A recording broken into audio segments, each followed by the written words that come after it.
What's up, everyone? Welcome to another Sunday Night Football watch along right here on Forward Progress, presented by FanDuel. I'm Rob Pizzola, and I want to get you some plays before we start our next game here. So we're going to go rapid fire, similar to the way that we did last night. I'll give my reaction for the other day's games today because, believe me, Bills, Broncos tilted me to no end.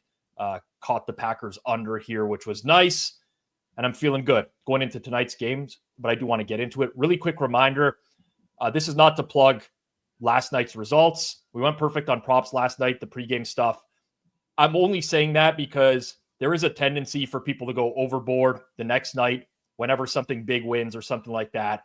And the reality is we probably ran hot last night. There's been times before where we've gone 0-4. We got reverse swept as well. So bet within your limits. Same stuff per usual. And let's go from there. Going to start on the Tampa Bay side of the ball, and we're going to go to the receiving yardage market for the Tampa Bay Buccaneers. I absolutely love this player. I think he might have a big game today, but I'm hoping not in the receiving yardage market. That is Bucky Irving, starting running back for the Tampa Bay Buccaneers. He's priced at 20.5 at FanDuel. There's some 21.5s out there. Shop around with all of these, but remember, when I do give out props on these shows, I do like it across the entire market. It's not like just one random spot. Sometimes I will say specifically one random spot if it is just one random one, especially for touchdown scores. But I think the Bucs are going to have a lot of success running the ball in this game. I'm worried about any sort of design screen or anything like that. However, I think Bucky is very much in play on the ground. And then we have seen in pass protection, they're still very reliant on Rachaad White. And normally when you're going to get those dump offs to running backs, it is in pass protection. It'll be probably White in there on third downs. So hate this. Pains me. I am rooting for the Bucs tonight for those who don't know on the spread, but I'm taking Bucky Irving under. In fact, I mean, we're going to a lot of unders tonight, and this makes for a very excruciating live watch along, believe me. But we got to do it. Okay. On the Commanders side, I think so many players are overpriced. I mean, if you devig everything in the market, receiving props, rushing props for the Commanders, the market's expecting like 400 something yards out of Washington tonight. And of course, that can happen. I'm not saying it's not within the realm of possibility. However, I think that's a little bit too much across the board. The biggest news here was the Jamison Crowder being active for this game. And I don't know how the wide receiving core is going to play out. I know earlier today, Hitman released De'Ami Brown overs. I think he was speculating that Crowder wouldn't play in this game. But now with Crowder back, that's going to take snaps away from De'Ami Brown or Olamide Zaccheaus or both. And what I'm going to do here is I'm just going to play both of those receivers under. Olamide Zaccheaus, De'Ami Brown, towards their unders individually, half units on all this stuff. It's the playoffs. It's a little bit tighter, but there are going to be straight bets on those guys. Now, De'Ami Brown scares me a lot because he has big play potential, but I do think that he's going to lose snaps here to Crowder. And I don't like to fade Hitman, but I think he would tell you as well that he's probably coin flipping on that bet now with Crowder being active. So I'm going for both of these unders. And I mean, I'll take a big McLaurin game. Love that. I'd like Jaden Daniels with some rushing yardage, maybe even Austin Eckler overs and stuff like that. But I'm going with those two unders. In addition, this one is a little bit heavily juiced, and it's your prerogative if you want to play these or not. Some people don't like to play these, and that's totally fine. If you're not comfortable risking, stuff in the range of minus 150 plus, don't do it. We're going to stay in the receiving props. We're just going to go to receptions instead. And I'm going with Brian Robinson under on 1.5 receptions. It's pretty juiced at FanDuel, minus 160. The best I saw right before coming on air was minus 146. 160 was actually a good price, but I just don't see Brian Robinson in the passing game. It's kind of not been a thing for them for a while now. With Austin Eckler playing, I think it's more likely he is on the field in various obvious pass situations. I think late in the game, if Washington is trailing, Eckler's the guy that's out there. So 4 unders are going to be the pregame props. Of course, when you bet unders, it can make for a painful viewing experience. You could lose on one play. It might happen. But that's where I see the value in tonight's game, based off of the way that these players are priced in market. SGP time. Going to build around Tampa Bay alternate. So we're going to go Tampa Bay minus 9.5 alternate spread here. You could choose to bring these up or down. 6.5 more viable as well. And then I'm going to start pairing this with things that I think will happen that are kind of somewhat correlated with this outcome, but people don't realize that they are. A lot of you can probably guess at this point as well what we're going to go with here. But let's start with, okay, Tampa Bay leading by a lot in the fourth quarter. What's the most likely scenario for Washington in that case? My opinion is that it's one of two things. It's Jaden Daniels rush yards or it's Austin Eckler receptions. I want to go receptions and go alternate receptions 5+ on Austin Eckler. You could go 4+ if you wanted to as well. Just straight receptions. This in and of itself is 10-1 already. You can boost that. You can get something good going there. But if you want to add in a third leg, there's a couple that I think are worth it. So mix and match tonight. You play this however you want. I just want to give you some general ideas of how I think about these games. Jaden Daniels, 70+ rush yards is one leg you could possibly attach to this. I think that's a decent one here. My concern is Todd Bowles will shut down Jaden Daniels' legs early on in the game.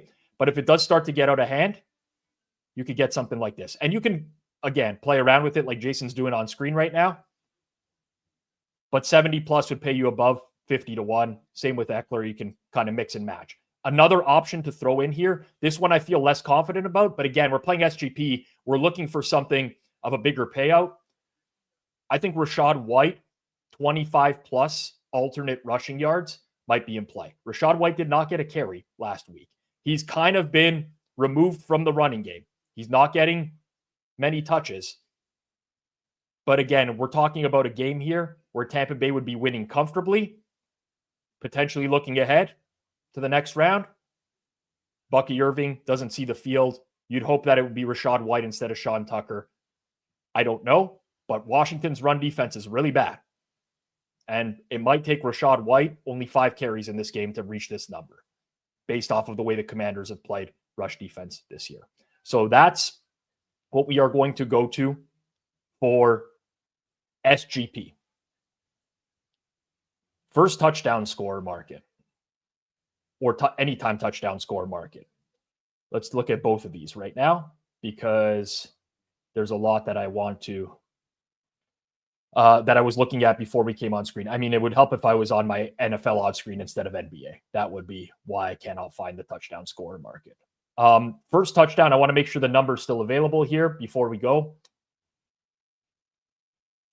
Okay, so Cade Otton is active tonight. I still like the idea of playing Payne Durham first touchdown at 55-1. This is, again, gut feel, pure instinct. Tampa Bay's very likely going to start with the ball in this game. Probably about 90% to start with the ball in this game, based off of coaching tendencies. Maybe a little bit less than that. But you're seeing a lot of people playing derivatives, first quarter, stuff like that. I think this is a good 65-1. I mean, it's moving dynamically in real time. So you can take again, it's pure gut instinct. I just think that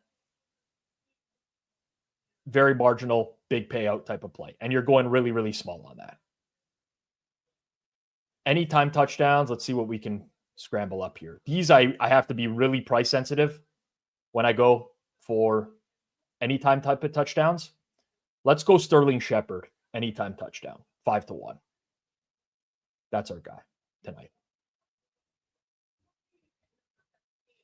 If I was going to go anything on the Commander side, it would be, honestly, I hate doing top of the board, but Terry McLaurin is plus 120 at FanDuel. That's a good number. I'm not betting it, but that's what I would go if I'm going Commander's side. But I'm going heavy Buck side on touchdowns because that's my rooting interest in the game. Anthony asked, did I take a side? So I do like the Bucks in this game. It should be noted, and I do want to say this. It's important, especially for the new viewership that I don't want to say doesn't understand, but may not be as familiar with a lot of the nails that have been around in the chat for a long time. Like the market is painted -3 flat right now across the board. If I wanted to, I could get 250K upwards in a few clicks. It's very unlikely that my opinion is better than that of what the market has decided the fair number is in the game. So I wouldn't encourage you to go and bet -3, -110. I mean, -3, -102, best price. FanDuel -3, -108. That'd be the best price in the US. I don't want to encourage you to go do that because I do respect the market, but I am on a Tampa Bay position and I believe that there's value there. I'm sorry, Commander Burger, to go against you today. All right. Take 2 seconds, smash that like button down below. Per usual, as the game goes on, I'm going to talk about it. We're going to have guests on, and we actually have a really interesting guest lineup. First quarter, the sauce. Kyle Kerms is going to join me. Usually he's in the chat. Tonight, he's on stream. First time I ever interacted with Kyle Kerms, the sauce, I was roasting him on Circles Off. Developed a friendship over time. Off air, it's a good guy. He's coming up in the first quarter. Second quarter, by the way, I just want to say, I don't retract that video. That was a long time ago. He didn't know as much as he does now. So I got to stand by that piece of content. However, he does seem to be a good guy. Second quarter, Sammy P, Sam Paniotovich, BetQL. He's joining me. You should be familiar with him. He's been on before. Third quarter, another debut. DGen Weekly, one of my favorite Twitter accounts. I don't know this guy's deal. I met him for 2 minutes at Bet Bash last year. I think if he was living in Toronto, we would be best friends. Very excited for DGen Weekly. We're going to wrap it up in the fourth quarter with Matthew Friedman, who really has an obsession with honey. And we're sad Cowboys fans who can't enjoy the Cowboys in the playoffs. Quite the lineup tonight. Lots of debuts. Give them some love, people. Smash that like button down below. Sub here on Forward Progress. Now, of course, none of this would be possible without our proud sponsor, FanDuel.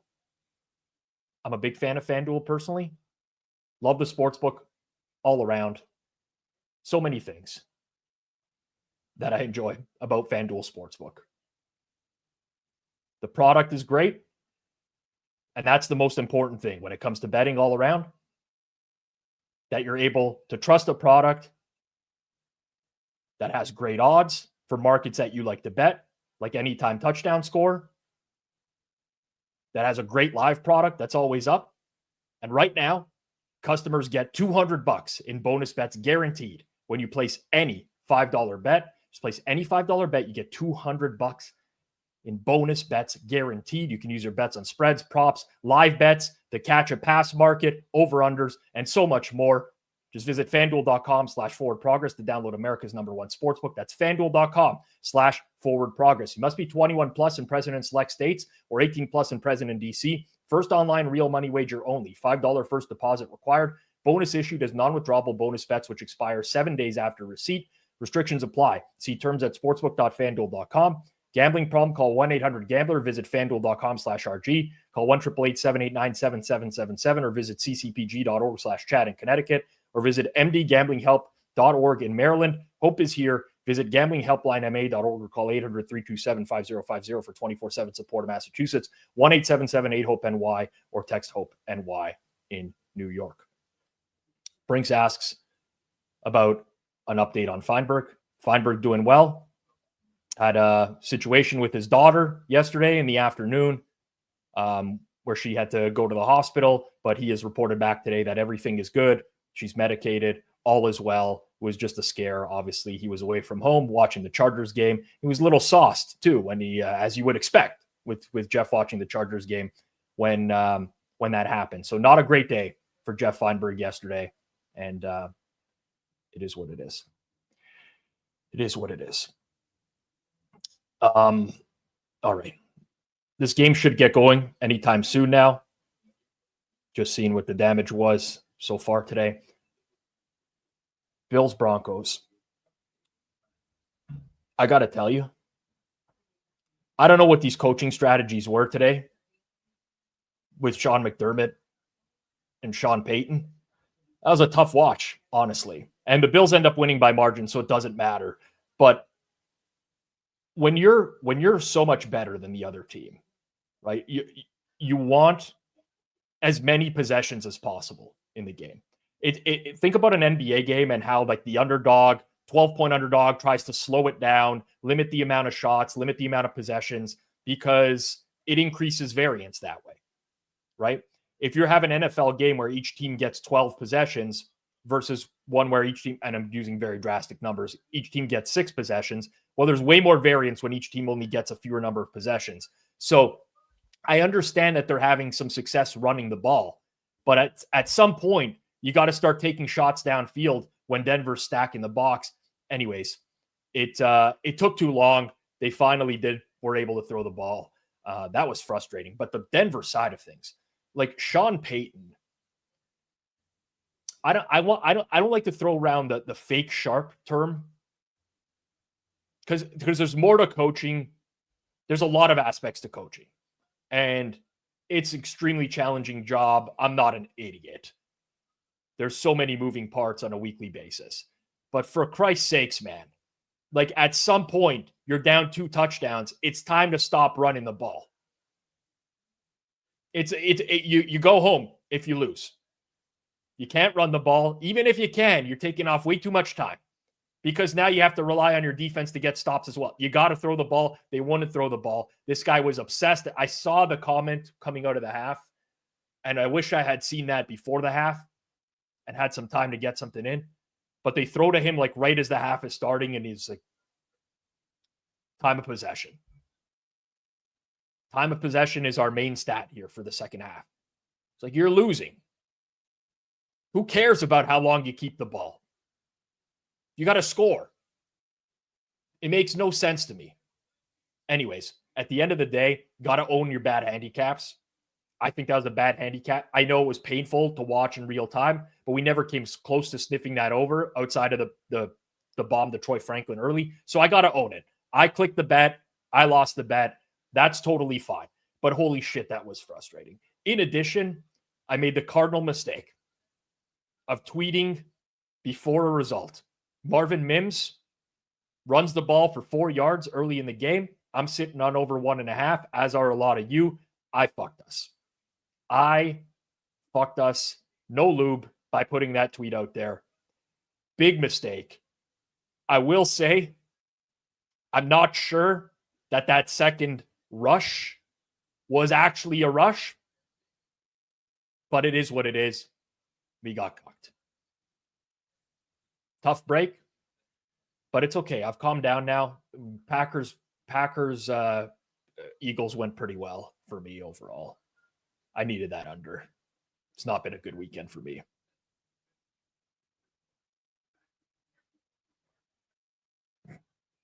Yes, Fez.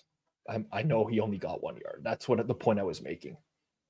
The second rush went for -3 yards. It was a swing pass out of the backfield. That was basically an exact lateral.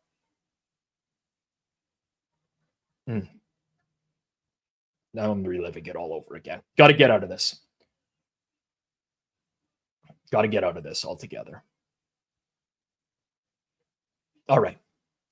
Oh, 1 second. My receiver's about to turn off here. It's just chatting too much here. Due to inactivity. That's not happening. All right. First quarter's about to start here. Brand new guest here on Forward Progress. You're probably very familiar because he's in the chat a lot of times. You might have seen me roast him on Circles Off many years ago. But since then, I've done a 180 on the sauce. Kyle Kerbs steps up and in. Kyle? Hey, what's up, man? Yeah, we've done a 180. I would say so. Yeah, I mean, the video, it's tough because you go back multiple years, and at the time I uploaded it, my account's tiny, And the idea of more than a couple hundred people watching that, especially people that didn't know me, was not even fathomable. So Right. like if you told me at that time 100,000 people are going to watch that, where it might be 200,000 now, and it's going to be heavily critiqued, I'm not the kind of person that just like says bullshit. I thought like I was speaking to my private audience. I didn't have the greatest understanding of how I guess it all worked. And I mean, the idea of that getting so many views just wasn't even on the table. And it wasn't even, the video was actually made for my website. At the time, Wix wouldn't let you upload a video that auto formatted to mobile and desktop. You had to upload it elsewhere and embed it. So, I mean, the whole thing, it's like, it's weird how that video has gotten so many views. It's tough for on my end as well. This is the first time we're actually hashing it out on air, but on my end, the first one of those videos we did was the Simon Hunter one, and it's still our largest viewed video on Circles Off. So we're like, we got to kind of lean into this as well.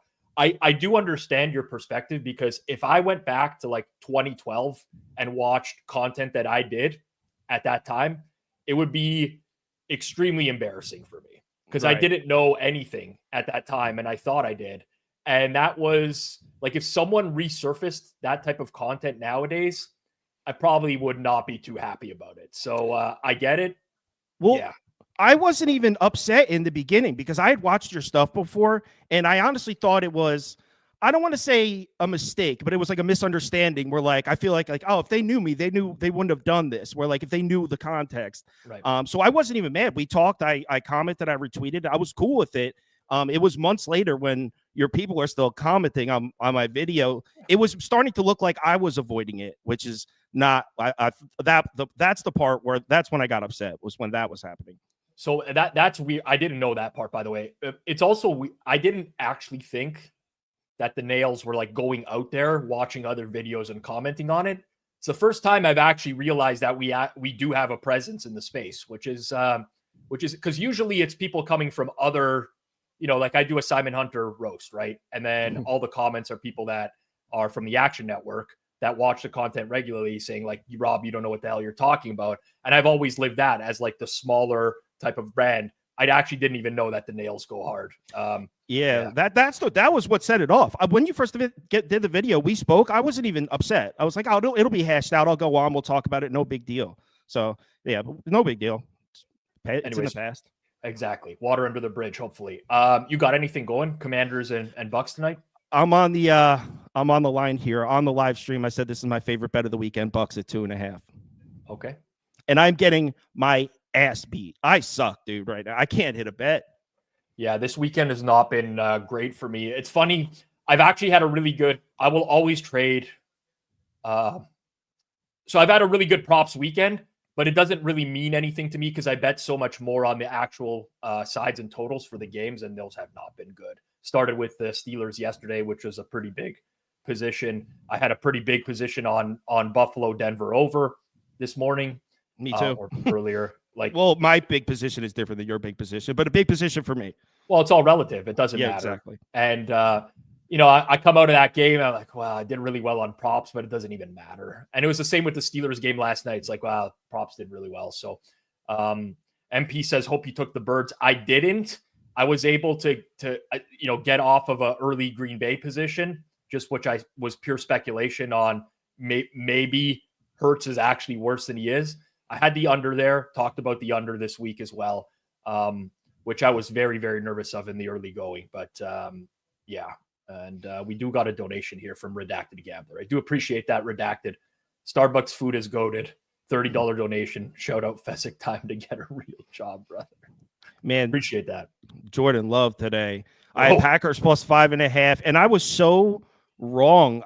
It was at, what was that, 3.5, 4 initially? Yep. And I liked Green Bay, and I was like, oh no, like they're buying it up. I'm good. I would say I was relatively confident on the Packers, and I had a chance to backdoor it at the end, but I didn't deserve it. If Jordan Love didn't end up on the injury report this week, I would have lost a lot of money on Green Bay. It just so happened that he ended up, Wednesday, injury report, throwing elbow. I'm always very hesitant when it comes to quarterback throwing arms. I don't know that it honestly mattered, but he wasn't very good today. He was bad. He is like a Justin Herbert hold my beer type of situation. Yeah, from the start, that fumble in the beginning, It was here we go again. Because I mean, I actually did get the Steelers. I had a sharp moment. I had the Steelers Ravens under 46.5 at open. I'm starting to get a good idea. I'm at a crossroads here with my process. So I think I have a good understanding of what I'm supposed to do. Okay. But in order to take the next step and say I want to prioritize winning, right? So all I care about is winning bets, which is what a lot of people care about. That means I'm going to have to take the next step and do things like pass on primetime NFL games. And I don't have it in me to do that. Yeah. I like Houston Chargers. Didn't like the game at all. I said all week I didn't like the game at 3. No way. I could see this game going a number of different ways. I ended up placing 3 bets on the game, lost all 3. Like, I didn't even like it. Yes. So, like, I echo that. I'll say that even though this is my livelihood, I will quote unquote, like force a play in the playoffs just to have action. Now, I do believe it's a valuable bet in the right side, but like if I make Tampa Bay 3.3 in the game and it's a juice 3 in the regular season, I'm probably not playing that, honestly, because there's just more games in any given week that I can have an opinion on. In the playoffs, I probably am. And I've had a good year, so it's okay. Like I don't mind giving back a little bit if it's a smaller edge, but yeah, it's tough. It's just all these playoff games, and the edges are so razor thin. It almost feels like I'm forcing some stuff now. But at least Tampa Bay starts with the ball. I knew that was going to happen in the early going here with the high probability. So I mean, I feel like theoretically Tampa Bay should be able to average 5 yards per carry in this game. Am I wrong? You're not wrong, but they come out with play action. I like that look as well. Get Evans involved very quickly. I'll do a play clock countdown on my end, and then we'll see where we're at once we get off of this first replay here. But yeah, Evans on Lattimore, fireworks, man. Cannot wait for something to brew with these two guys tonight. It's always been the case. Yeah. I'm going to play behind you. Play clock, 14, 13, 12, 11, 10, 9, and then we got our snap. It's the first handoff of the game. It's going for nothing. I won't play spoiler too much because I know how it feels to be behind. I'm always behind you on the stream. Really? You got some sort of internet TV? Streaming? YouTube TV, I guess. I that's what I use. I don't know if that's the reason for it. I actually saw on Twitter today somebody posted something. You can go in the settings and it removes the delay. I don't know if it was a bullshit tweet though. It was like they went in and changed something on their settings. I was doing something. I wasn't home, but I was like, I'm gonna have to check that out, and I'm just remembering it right now. Yeah, I didn't see that. Yeah, it sucks because these playoff games.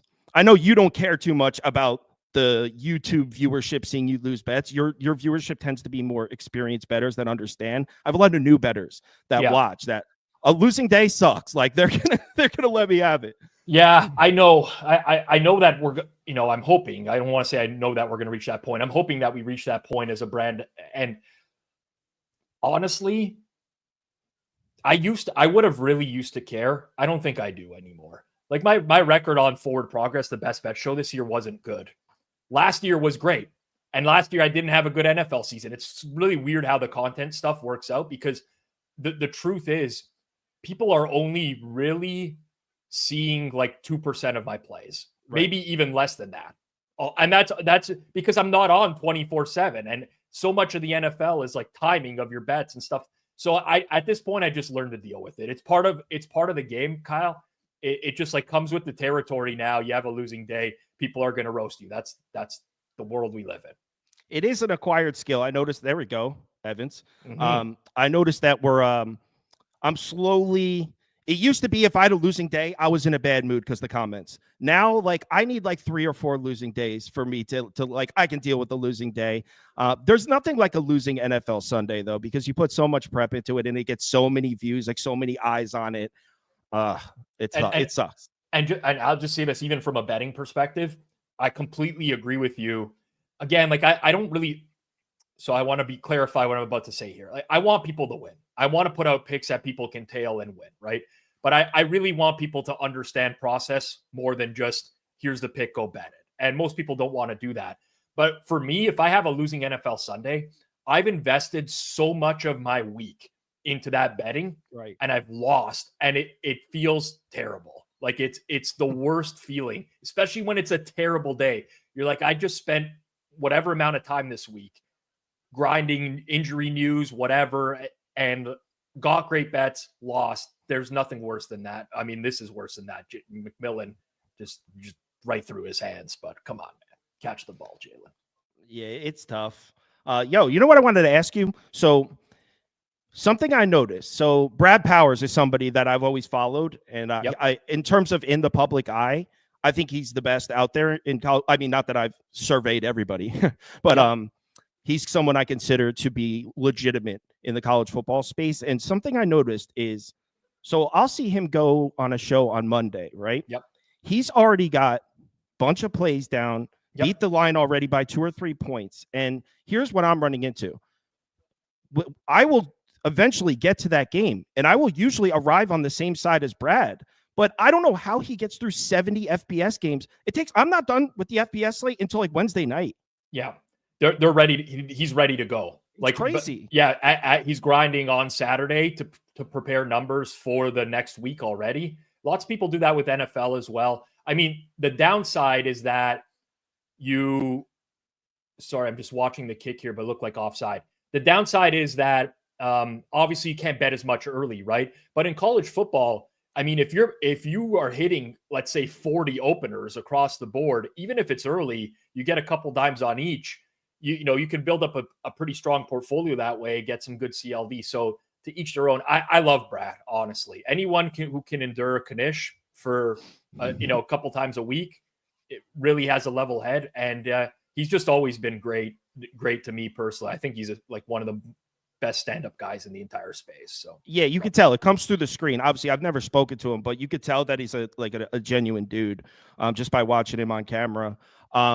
And I think if I was to take that step, right, because that's what I assumed as well, he's going through that on Saturday morning for the following Saturday, I would have to get rid of the shows, because I do a Saturday morning college football show and a Sunday morning NFL show. And I think if I was to start prioritize only winning and take a step back on the content, I would need to lose those morning shows, I think. Yeah, 100%. I mean, the content does really eat into the betting sometimes. Absolutely. Like there's just, for me, we record circle back, circles off Mondays, midday. Sometimes there might be 4 or 5 hours where I'm just unavailable on a Monday. And I have partners that can bet for me, but they're not as like well-versed in. So I'm trying to balance that. It happens. I mean, it's something I deal with. This to me, I don't know why Bulls. It was 4th and 7. Field goal was good. It was offside. They could have gone to 4th and 2 there and went for it. And Bulls said, "Nah, field goal's good." I don't love that. Not a math guy. I don't love that one bit. I mean, it's what you would expect Bulls to do, but this offense should have a big edge over this defense. You would like to see them impose their will a little bit, I would say. Yeah, and I was looking at did you take a look at and just really look at the quarterbacks Washington saw down the stretch? It's actually comical. Yeah, and they struggled in a lot of those games. I know. Dude, Cooper Rush looked amazing against them in twice. The road game. Trey Lance last week. It's like very late. They almost blew it to the Saints on the road.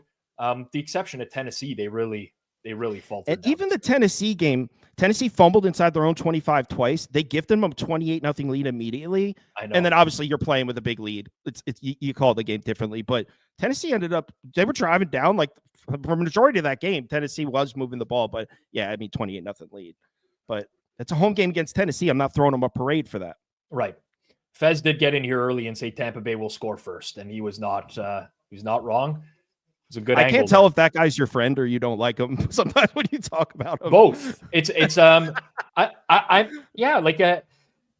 I like Fez as a person.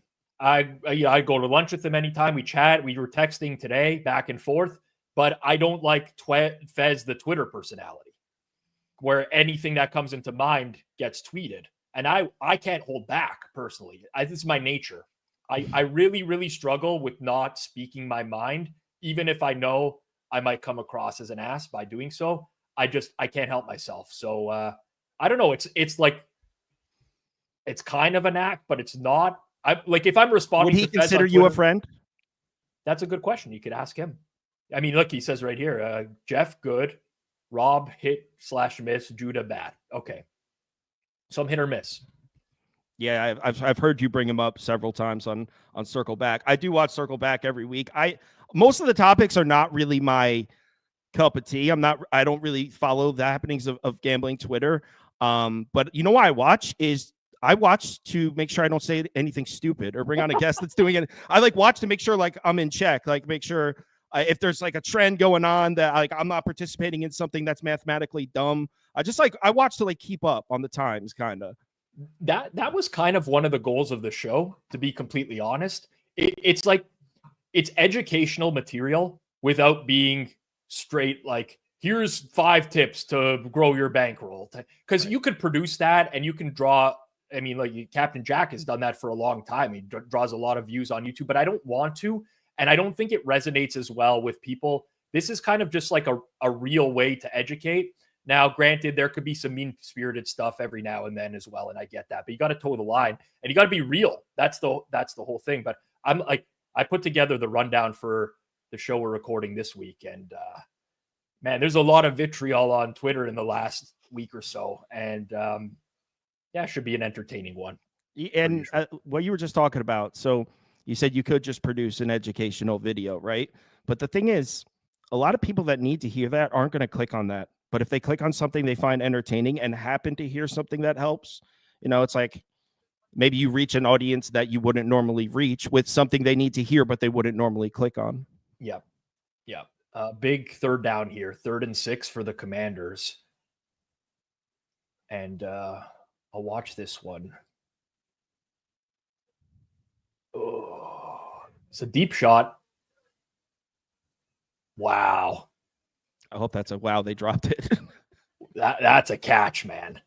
Scary Terry. Wow. I mean, I'll see the replay now, but I think it's close.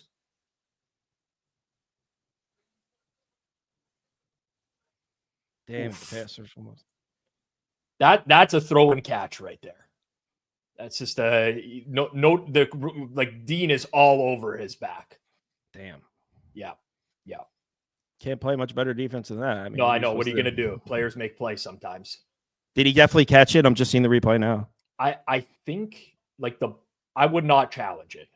Yeah. Is what I would not challenge. And they've just run another play. So, hey, did you see earlier today, beginning of the Eagles-Packers game, I noticed that those helmet-to-helmets aren't being called. Was there a rule change that I missed in the last year or two? Are you talking about offensive? The kickoff return, the opening kickoff return where he fumbled. I don't know what the rules are on a kickoff return necessarily, because there's a point where you can establish yourself as a runner, and then the helmet. The rules are very dumb, and the fact that we're even talking about this now and we don't know just goes to show that it's extremely confusing. The offensive ones they never call. I've started to notice that, but never. There's guys that just lower their head all the time on offense, and they would never ever get called. So, yeah. You know what I think they do as well? I think sometimes they are a little stricter with certain rules just to adjust the game. If you remember that one year they called roughing the passer 5-6 times a game. Now you don't see him as much, but you're also seeing less roughing. So it's sometimes I feel like they're very strict on a rule just to adjust the game a little bit over the course of a season. I'm with you. Usually it happens for the first month, and then they let it go a little bit more. There's always an emphasis on some penalty. This year they were calling, and they still, I mean, to their credit, they called ineligible man downfield all year long this year. They really made it a point of emphasis to call that. Oh, it's a big stop right here. I thought when Daniels was taking off that he was going to get it. So it's going to be 4th and 2. And we're going to see if Dan Quinn goes for it, because Bulls took the points. I'm seeing it now. Have we seen a hip drop tackle? There was a few that have been called this year, but they've barely been called. I've seen several that weren't called. Yeah. That could have been another one that they're just trying to put it into players' heads. Try not to do this. Yeah. All right. I'm going to play spoiler for you. You're going to get to see. I don't care. If they snap it, assuming that they do. They did. Pressure. We're good. It was to Eckler. So Eckler was in there on 4th down. And honestly, if he caught it, he wasn't getting the first down anyways. So that was. I need this one. I not only did I say this is my favorite bet of the weekend, pretty much all week. Yeah. But also I kind of went on. I try not to do this type of content, but I kind of went on like a quote unquote hot take rant about how the Washington's overrated, and it brought some angry Commanders fans out. And I try to avoid that type of stuff because I don't want to go down that route of just saying things that are ridiculous purposely to get click. I don't want to dance on that line, but I kind of did. I gave like a hot take that Washington's overrated. And I'm going to look like an idiot if I don't win this. That's the hot take business, but you know what? People watch Sauce. I watched, not that I'm comparing you to this, by the way, it's a really weird transition, but I watched a Jerry Springer, like 2-part documentary on Netflix yesterday. And it's pretty incredible how they grew that show, man. They just basically was a shit talk show in the afternoon, like regular talk show. They got moved to night, and all the producers were like, well, we're at 2 a.m. Let's put some stuff on air and then they got moved back during to the day with the exact same show. Got higher ratings than Oprah and whatever. And it just like, it's crazy what people, if you aspire to get views, you can get views. It's a big part of it is people don't truly know what interests them. They'll click the subscribe button or the follow button on what they think they want, but what they actually watch, what actually stops their scrolling isn't exactly that. It's sometimes things they don't want to stop their scrolling. That's why your feed sometimes is filled with things that you're not even following, just things that happened that they're picking up. Hey, this is stopping. You're watching Lucy's stepper bets. It's going to stop you on it. No, I do follow Lucy. I'm a fan. I was just first example that came in my head. I get most of the content for Circle Back through the For You tab, because the For You tab will filter bigger pieces, like high engagement type of content to you that they think that you will. And I look at some of the viewership on this and I'm like, holy shit. Like, I didn't even realize this was going on. This is a completely separate side of gambling Twitter. I actually saw the Fezzik versus Starbucks stuff come up in my For You tab. I didn't even know that he tweeted it. I didn't see that. Oh, well, I find out about this stuff from you. So if you're going to talk about it, that's when I'll find out about it. Yeah. And producer Jason's is pulling up his on screen. I saw the Levitan one yesterday as well. Oh, I did see that. It was like a Portnoy parlay or something, right? It's a really, really bad paying one as well. Yeah. Circle back. Hashtag circle back. Second possession here for the Bucks. I'd like to see the Bucks be able to successfully run the ball on this drive. Not because I think you need to run to win, but like it is a really good, it'll open things up a lot for them if they're not facing 3rd and longs for Baker pretty regularly. Yeah, that's what I was hoping for when I placed the bet.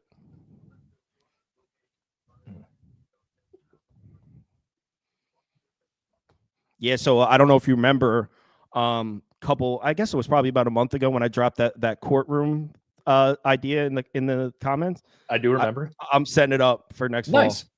Yeah, that's a good idea.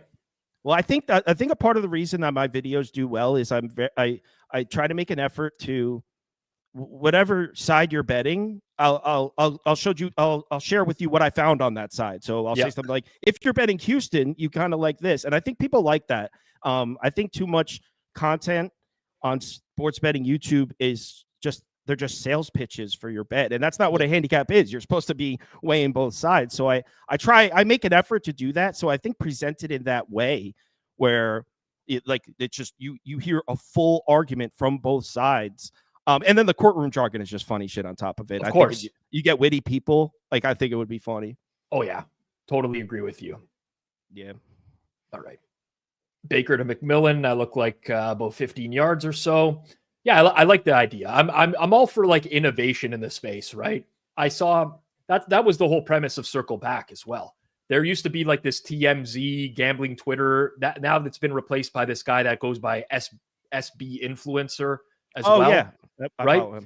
But there was just an appetite for this for a long time. I could see the traction that original gambling drama account was getting. But the person who ran it just didn't know what they were doing, frankly. Like if they knew what they were doing, they could have blew that up into something big. That SB influencer guy will blow it up into something big because he seems to know what he's doing. And kind of just said, like, why don't we just do this on video? As it seems like there's a huge appetite for these types of reactions to this type of stuff. You have the real challenge is when you get into topics that are like related to sports betting personalities, but aren't sports betting. Right. Like Taylor Mathis stuff, basically. Right. Yeah, that's the stuff where I'm not very interested in, but I know there's a market for what you're saying. You want to know how I know that? I'm not even active on gambling Twitter, and I watch every week. So that's as someone who's not even on Twitter all the time like that. So it's definitely a market for it. Are you doing any like TikTok specific stuff these days? I keep looking into short form stuff. I don't know. I kind of have other things higher on my priority list. But I do. Yeah, of course, I would love to be active there, but I don't really upload much short form content. I feel like every single time I try to, I end up thinking like, no, but they need to hear more because they don't understand the full point. I'm always like, no, I can't. That's not a full point. I don't know. I kind of feel like YouTube is just the perfect platform for me. I feel like nothing worth saying can be said in 140 or less characters. So I feel like I need to, in order for me to share my thoughts with you, you need to hear me out. Like I need to show you how I got there with supporting evidence. So I feel like YouTube is just the long form content just suits the way I am and the way I deliver things. But I'm definitely interested in uploading some short form stuff. I just have had problems with it. And we just had a kid pass away on the team last week. So he would be the one that I would have doing that. So we're a little short-handed at the moment. In the future, probably. Well, condolences on that. Terrible. Yeah, I didn't know. That's awful stuff. Bucks are going to punt from midfield here. This is, they're run. Yeah, they're everything's they're running up the middle. I'd like to see Bucky Irving get outside a little bit more. I did think they would have more success with the runs up the middle than they've had so far. And that could be troublesome. Cause I'm not mad at this one though. This punt's fine. This you got it. Like you ideally want to pick up like 4 or 5 yards on third down there, get a short pass. That way you give yourself a chance to go, but they're going to punt that every single time. Yeah. That's, you got to punt there. I would like to see, I messaged you about this. I would like to see how successful it's been, and how, because I do think there's some things that aren't necessarily quantifiable, like the momentum shifts. I typed it out to you, like momentum shifts and losing the crowd, and that wouldn't necessarily show up in a mathematical equation. So I'd be curious to see how successful these fourth down attempts have been. I know that perception-wise, it's always going to seem like they're unsuccessful because you remember when they don't get it, but then they get it, you forget about it 10 minutes later. So I know that's why I'm asking, because my perception is obviously lying to me, because in my head, I'm like, oh, it hasn't been successful, but I'm like, I want to see data on it before I start saying that. Yeah. I think the biggest struggle that I find is, when people say like analytics says go for it, it's like, well, no, this is not a problem that everyone's going to solve the same way. Right? You could have one math guy who says this is a punt, one math guy who says, well, it's a coin flip. You have to really price it properly. And there are some situations where I've seen stuff floating around online, because Ben Baldwin is a very smart guy. He has that bot, the Baldwin bot, that tweets out like the probabilities. I can't remember what the exact bot is called. Producer Jason will be able to get it for us. But him up now. Some of the stuff is very obviously wrong in regards to that bot, and it doesn't take a brain surgeon to figure it out. And then people will jump on that, rightfully so. The fourth down decision bot is what it's called. Yeah, that's the one right there. And there's that one. He's Computer Cowboy on Twitter, Ben Baldwin. And then there's another one that's like the punt surrender index as well, which is a good follow.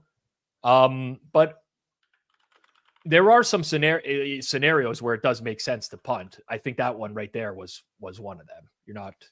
It's not a big upside for going right there. Yeah, I need to see the data, because I know my perception can't be trusted in trying to come to a conclusion on it.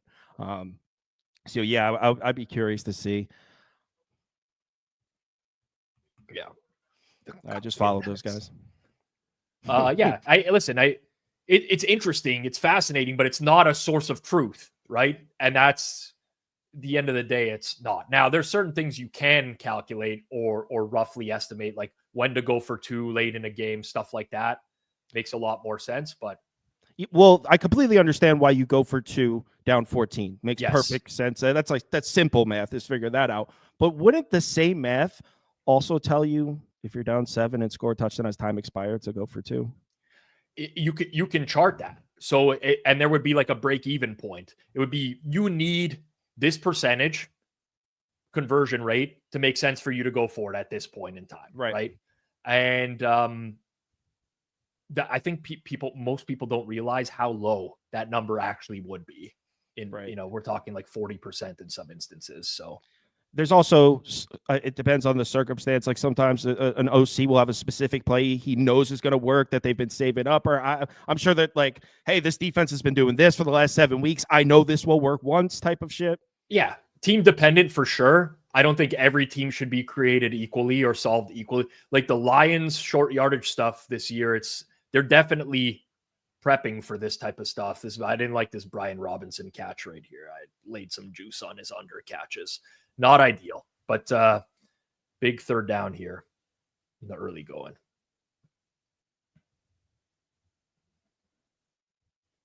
Let's get a stop, man. Oh man, Daniels made a good play. Do you have a good play? Yeah. You have anything open for tomorrow night? I thought for sure that number was going to come down. I took it 47.5. I'm seeing 48 on the under. I thought for sure that was going to come down. I don't have a much of an opinion on that game at all. Looks like the Rams took some money today because I was pushing out towards 3. I want to say this morning or maybe last night. I don't know. I've been drunk and high for most of the weekend, so I can't remember the times anymore. That doesn't surprise me that it's getting bet towards the over just because of good conditions, what's perceived to be good offenses. But the Rams offense was really not great down the stretch. That's what I'm saying. It's been horrible. Yeah. And the Vikings defense, now that what's his name back, the linebacker, they look like they're getting, well, maybe not all the way, but the Vikings defense, I am inclined to trust a little bit more. And I don't know. I don't know where 48 points are coming from. I think the number should be around 46 and a half, but obviously people disagree. I also thought the Packers should be 3 today. So consider the source. Yeah, that Jordan Love injury saved me from some serious lost dollars today. I can tell you that. Were you taking the Packers during the playoff run last year? Because I took the points every week last year's playoff run. That's why I'm like, guys, trust me. We're taking the points. Jordan Love comes through. So it was Cowboys first round, and I had Packers in that game. I don't actually everything else after that was a blur for me for the Packers run last year. The 49ers game in the NFC Championship, I believe, was 7.5. I had the points, and then actually, I might be misspeaking. I might be misremembering. I know I took the Packers every week, though. Yeah. Because it was the first 2 weeks. They covered both games, right? They beat the Cowboys, and they covered against the 49ers because it was 49ers-Lions. Am I misremembering? I thought there were 3 games. It was 49ers-Lions. Oh, there was only 2 games. I'm completely misremembering. Divisional round. No, but they played 2 close games. Yeah, I remember them clearly. They could have been. They could have. Yeah, and they blew the lead to San Francisco. They did. Or it might be mixing them up with Detroit now, too. No, it was just a close game. I remember that one. That was 21-14. Yeah. Can we get a stop, man? That's the quarter? That's the quarter. I mean, Washington 7.2 yards per play, but that's aided by the big play downfield. It has been tough for them, but definitely not feeling great right now, I will say. Not feeling great. Anyways, plug your YouTube account, Sauce. Just it's just my name, Kyle Kerms. If anyone wants to check it out, appreciate you having me on. I'll hop in the comments in a few minutes. Okay, sounds good. Enjoy the rest of the game, Kyle. Later. The Sauce, everyone. I love that nickname, by the way. The Sugo, as we would say back home. Although the Sauce sounds a lot better to the average person. Sounds a lot better to the average person. First quarter went by. Decent timing there. Feeling good. Sweating a little bit. Not too hot.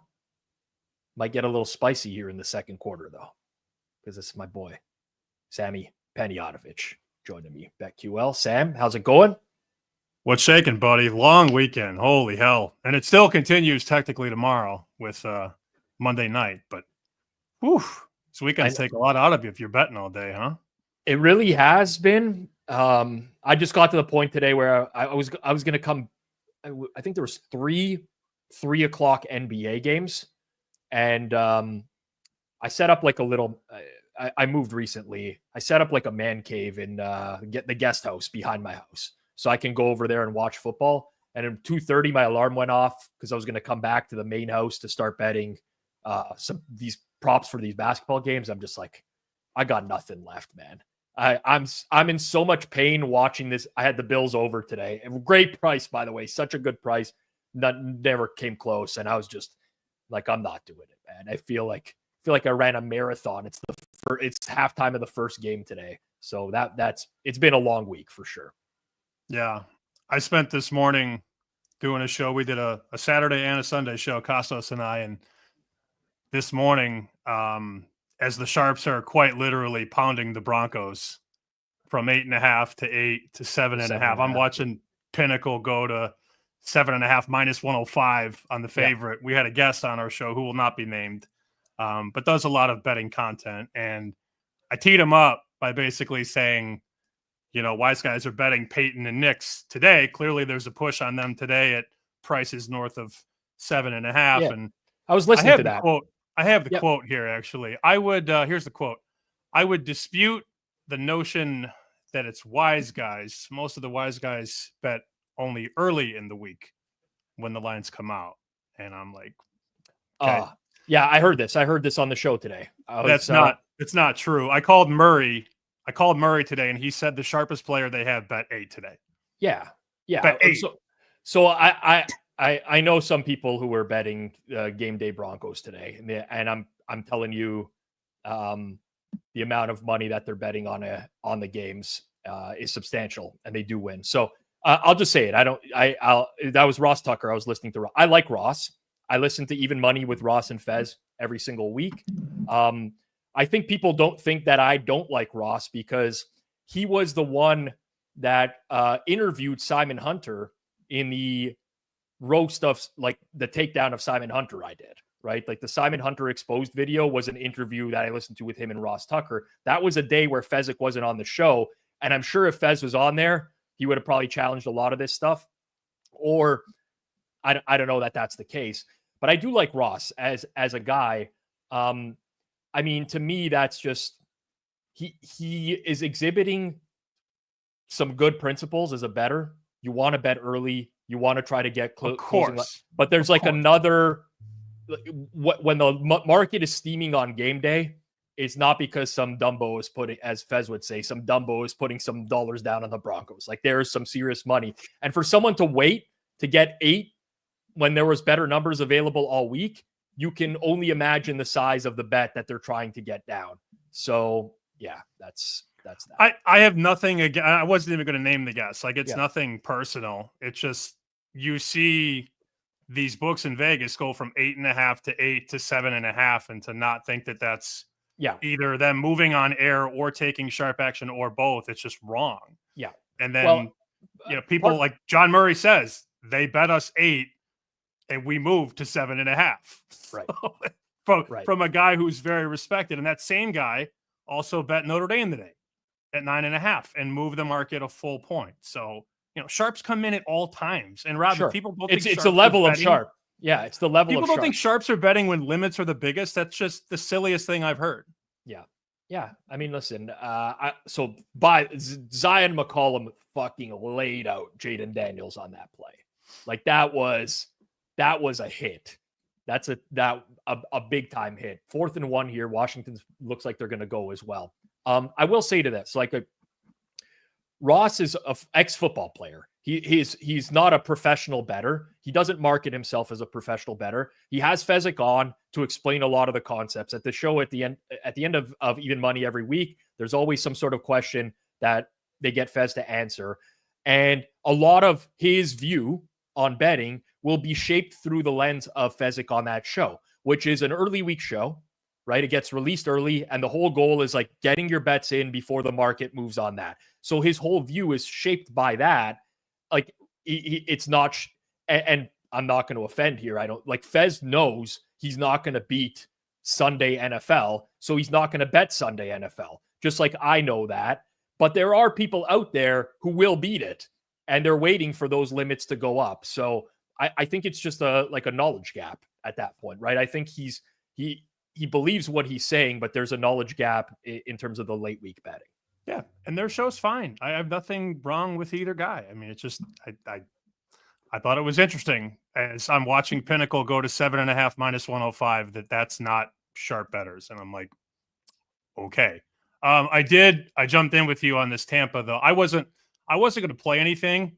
My buddy, the bartender who has been picking off favorites all year, flipped on himself. He went Steelers yesterday and Commanders tonight. So after betting favorites all season and hitting over 60%, he went dog in wild card. So he's on Commanders, which, I mean, they're driving here. But I did jump in with you on Bucks, but I filled an open on Bucks money line. Okay. Well, I'm here. I'm hoping it happens. They are run like it's Jaden Daniels been very active in the rushing game so far. Eckler's getting some serious snaps as well. Might be time at some point to look towards his overs. I don't think just yet, though.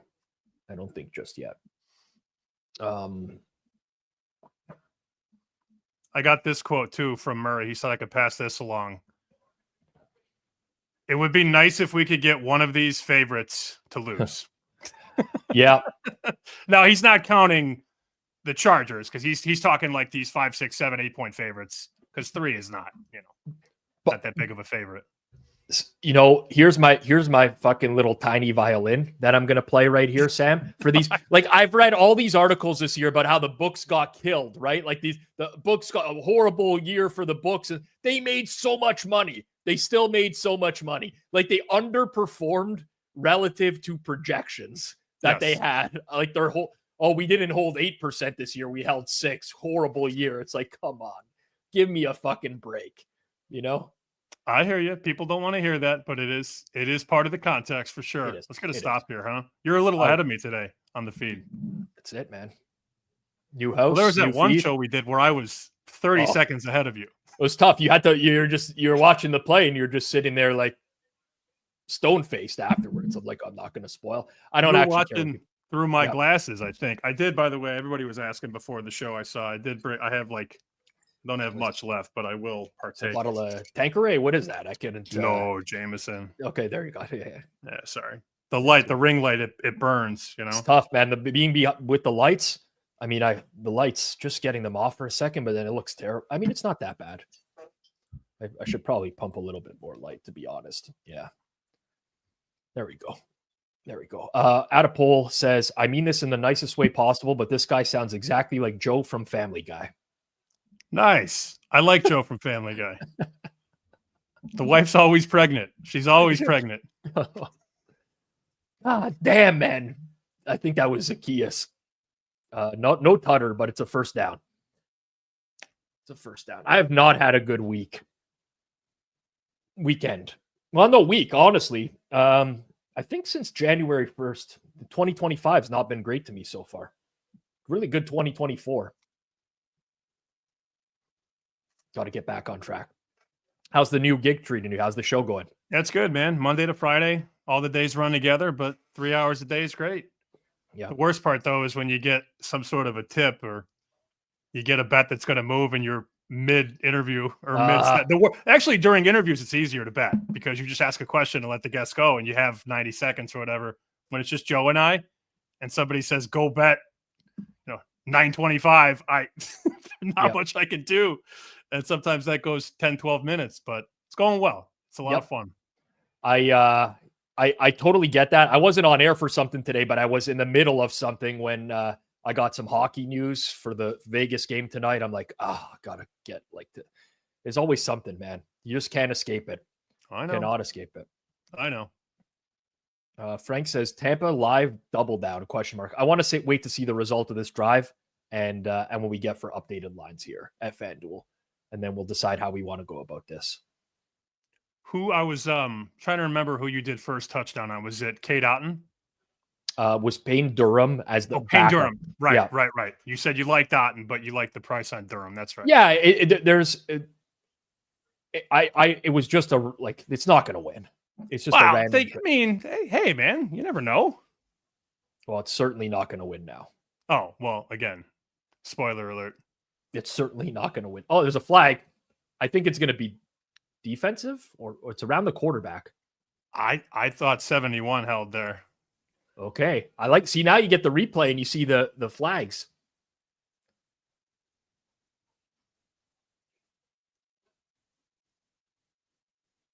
Could have been a low hit on the QB.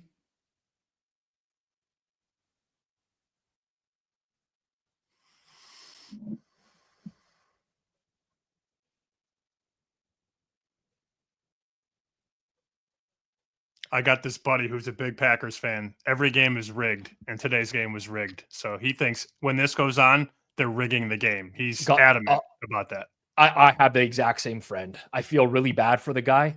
So it is a personal foul on Washington for a low hit. So we'll see what number. On Tampa, excuse me. It was a personal foul on Tampa, low hit on the quarterback. Oh. So roughing the passer, Diaby. So yeah, at this point, they might go for 2 if it's going to be at the 1 yard line.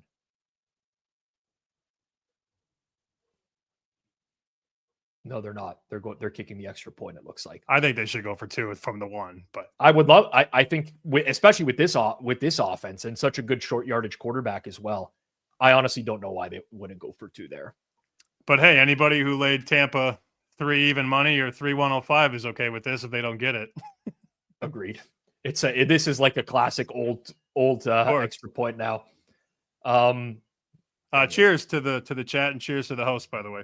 Yes, I'm just drinking a straight up coffee, but yeah, last time you didn't have any booze. You're like, I don't have any booze, and I said that's your fault. I still don't have. See, all the booze is in the. Actually, no, I have a bunch of wine. I don't want to drink wine, and it's going to put me to sleep. That's the problem. Crack open a bottle of wine for the stream. I guess we could. It's possible. Don't leap just for me, pal. Yeah. Instead of doing a dry January this year, I've had a drink every day of January. That's I haven't, by the way, people. I'm just fucking. What would we call that? The inverse? The invert. Yeah. It's the George Costanza opposite episode, Yeah. Oh, man. Yeah. We're all like, don't do this to me, Tampa. I don't want Tampa to lose here. Okay. Current market right now for live is going to be. So Washington's moved to an in-game favorite. I'm laughing at that account commenting. Bell ringer. Oh yeah. Bell ringer's a. That's outstanding. Bell ringer's a regular here on Forward Progress. No, just the whole. Well, I imagine that's not the real. It's not the real bell ringer, I would say. I didn't think so, but No. That's still very funny. We have a lot of impersonators in here. I could tell this is the real Fezzik in here tonight, just by the way that he actually types. It's very easy to, lots of spelling mistakes, grammatical errors. That's how you know it's the real Fezzik.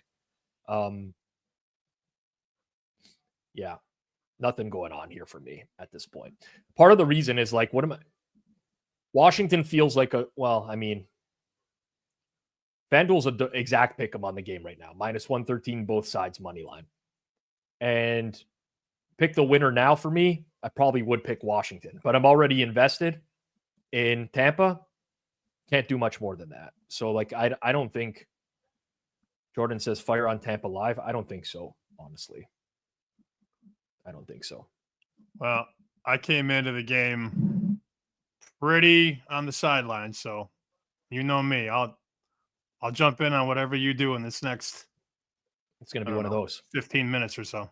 All right. We're going to keep an eye out the entire time. We're going to keep an eye out. Keep an eye out for yourself on Circle Back this week, by the way, as well. Oh, man. Hopefully it's something good. No, it's not. I was just hoping you did something that this week. I was hoping to catch you in a moment there, but no, it's not. It's not you. It was a very easy rundown to put together this week, in my opinion. I love that show. And I hope the first time that I actually am on it is for something that isn't embarrassing. But at this point, who really knows? Like, I've thought about so many times where I could have said something, but the fights aren't even worth it anymore. Like, I used to fight so much more on Twitter, and I don't have the capacity anymore, as you know. Yeah. I hope I don't have to roast you one day, Sam. But if it comes down to that, I gotta be thing. myself. If I deserve it, yeah, fucking do it. Yep. I will. If you deserve it, I will do it. You have my word on that. It has to be that way. If I'm skirting issues because of personal friendships, it's going to be a problem. I know Colin Wilson. I wouldn't say that we're friends, but we used to be pretty close back in the day. Pained me to bring up his opener for Texas Ohio State last week, but sometimes you just got to do it. 100%. Yeah, I was. Oh man, that was so funny. I think I actually texted you during the Rose Bowl because that tweet came out, I believe, in the early first quarter. Yeah, and Ohio State was just beating the shit out of them. You're like, there's no way that's right. Like, that cannot be right. Yep. But what are you gonna do? It is what it is, man. We've all made mistakes. I've made so many mistakes in my life. To act like I haven't would be asinine. Yeah. Agreed. What would you do, by the way? Like, I spent like 3 hours on Friday trying to figure out. I spent like 3 hours trying to figure out what to do because I got that Notre Dame ticket, 10-1. Oh, I actually didn't know that. So bet it when the bracket came out. Yeah. Because saw the home game against Indiana, which, I mean, every team at home, I believe, won in the first round, right? Correct. So that, to me, was a free space. And then I saw Carson Beck was probably not going to go. So we just bet some 10-1, not thinking they were ever going to win the title. But now it's, a 10-1 ticket, and, Ohio State's an 8.5 point favorite. And I probably should have just bet Ohio State money line on Friday, or bet Ohio State at -115, -120. And I did nothing. And now I don't think I can do anything because the Buckeyes are like a 380, 390 favorite. And right. I basically have to just roll it at this point, but whatever. Yep. This is a real problem for the Bucs because they took a chop block penalty on the previous down. This is an offensive holding, which I think Washington will decline. So it's going to be 3rd and forever. 3rd and 22. Tristan Wirfs took that holding. Wirfs has been so good this year. That might actually even be like one of his first penalties of the year, honestly. But yeah, not great. The Commanders' defense is getting a lot more push than I anticipated up front. Oof. Well, in that case, can always just drink more, Can always just drink a little bit more.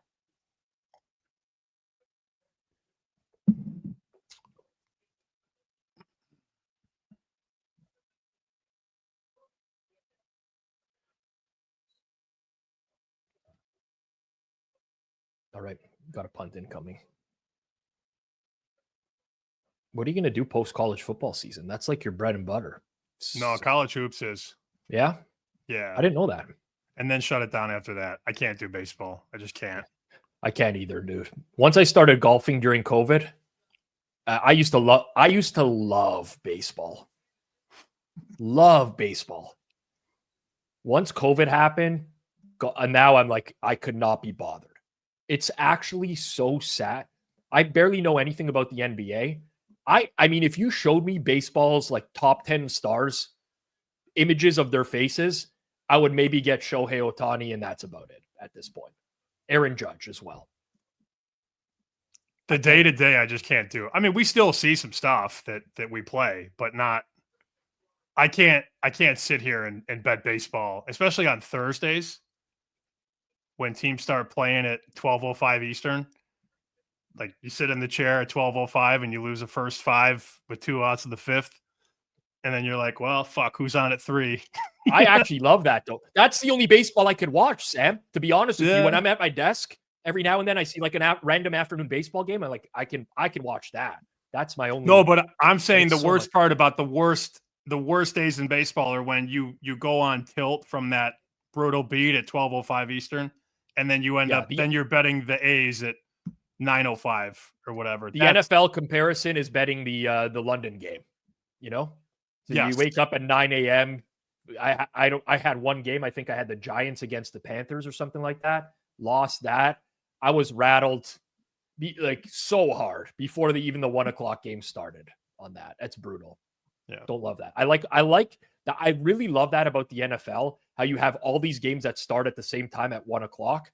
And it just feels like they're not leading into one another where you're already in a bad state of mind or anything like that. Gets me through. It really does. Did you see what Greg Olsen said today? Didn't he say that teams that are down 13 should score and go for 2? Yeah, he did.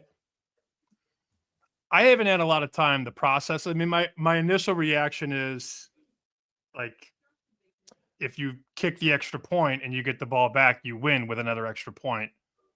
I like the discourse though. Like, I think bringing it up is not the worst idea in the world. Yeah, I would be real. So Greg Olsen does strike me as someone who doesn't speak out of his ass. Let's put it that way. He seems very well informed with his opinions. So I haven't done the math on this at all. Logically, it does make sense to me. I mean, I would almost go as far as saying like, yes, without even having to do the math, but I like Olsen, man. Olsen is my guy on this. You know, but obviously, if you don't get it, then you're each scenario is independent of others as well. Like, it's a different team. Go for 2 to cut the lead to 5. You give up a field goal, you're down 8. So I'm gonna think that through. Yeah, there's been too much going on today. I did see it, and I always like screenshot stuff on Twitter to keep it in the photo album so you could always come back to it. I have not sat down and thought about it that much, but I did see it. I definitely saw it and screen grabbed it. Yeah. Among a lot of other things this weekend. Oh, of course. Of course. You do anything early for the national championship game? No, I don't think there's anything to do. I mean, I have thought about filling a couple opens with Ohio State money line, but that's only because I have the Notre Dame thing I was telling you about. So I did see Circa go to 8 today. I don't want to speak out of term and say that was sharp action because, you know, Sharp's only bet when the line comes out. They could have moved on air. It's possible. Metcalf this book did not. Okay. Circa could have. Superbook did not. Dude, Notre Dame is so banged up right now. They have so many injuries. They lost another offensive lineman. Just they play hard. I don't know that they can score enough touchdowns to win. I really don't. And trust me, I would love if Notre Dame won. Win a lot of money, but I don't think it's going to happen. That's losing O linemen is always tough. I mean, I'm Green Bay Philly today, by the way, just completely random tangent because we're talking about injuries. The Packers in game today, I think they got decimated as bad as I've seen any team this year. They had so many in-game injuries that were big injuries. They would have, I mean, it's kind of from a neutral, I'm very happy that the Eagles won because if the Packers went on next week, they would have had O-line injuries, D-line injuries, linebacking core, wide receivers. Disaster for them today in that game. Yeah, and still almost covered. Still almost covered. Yeah.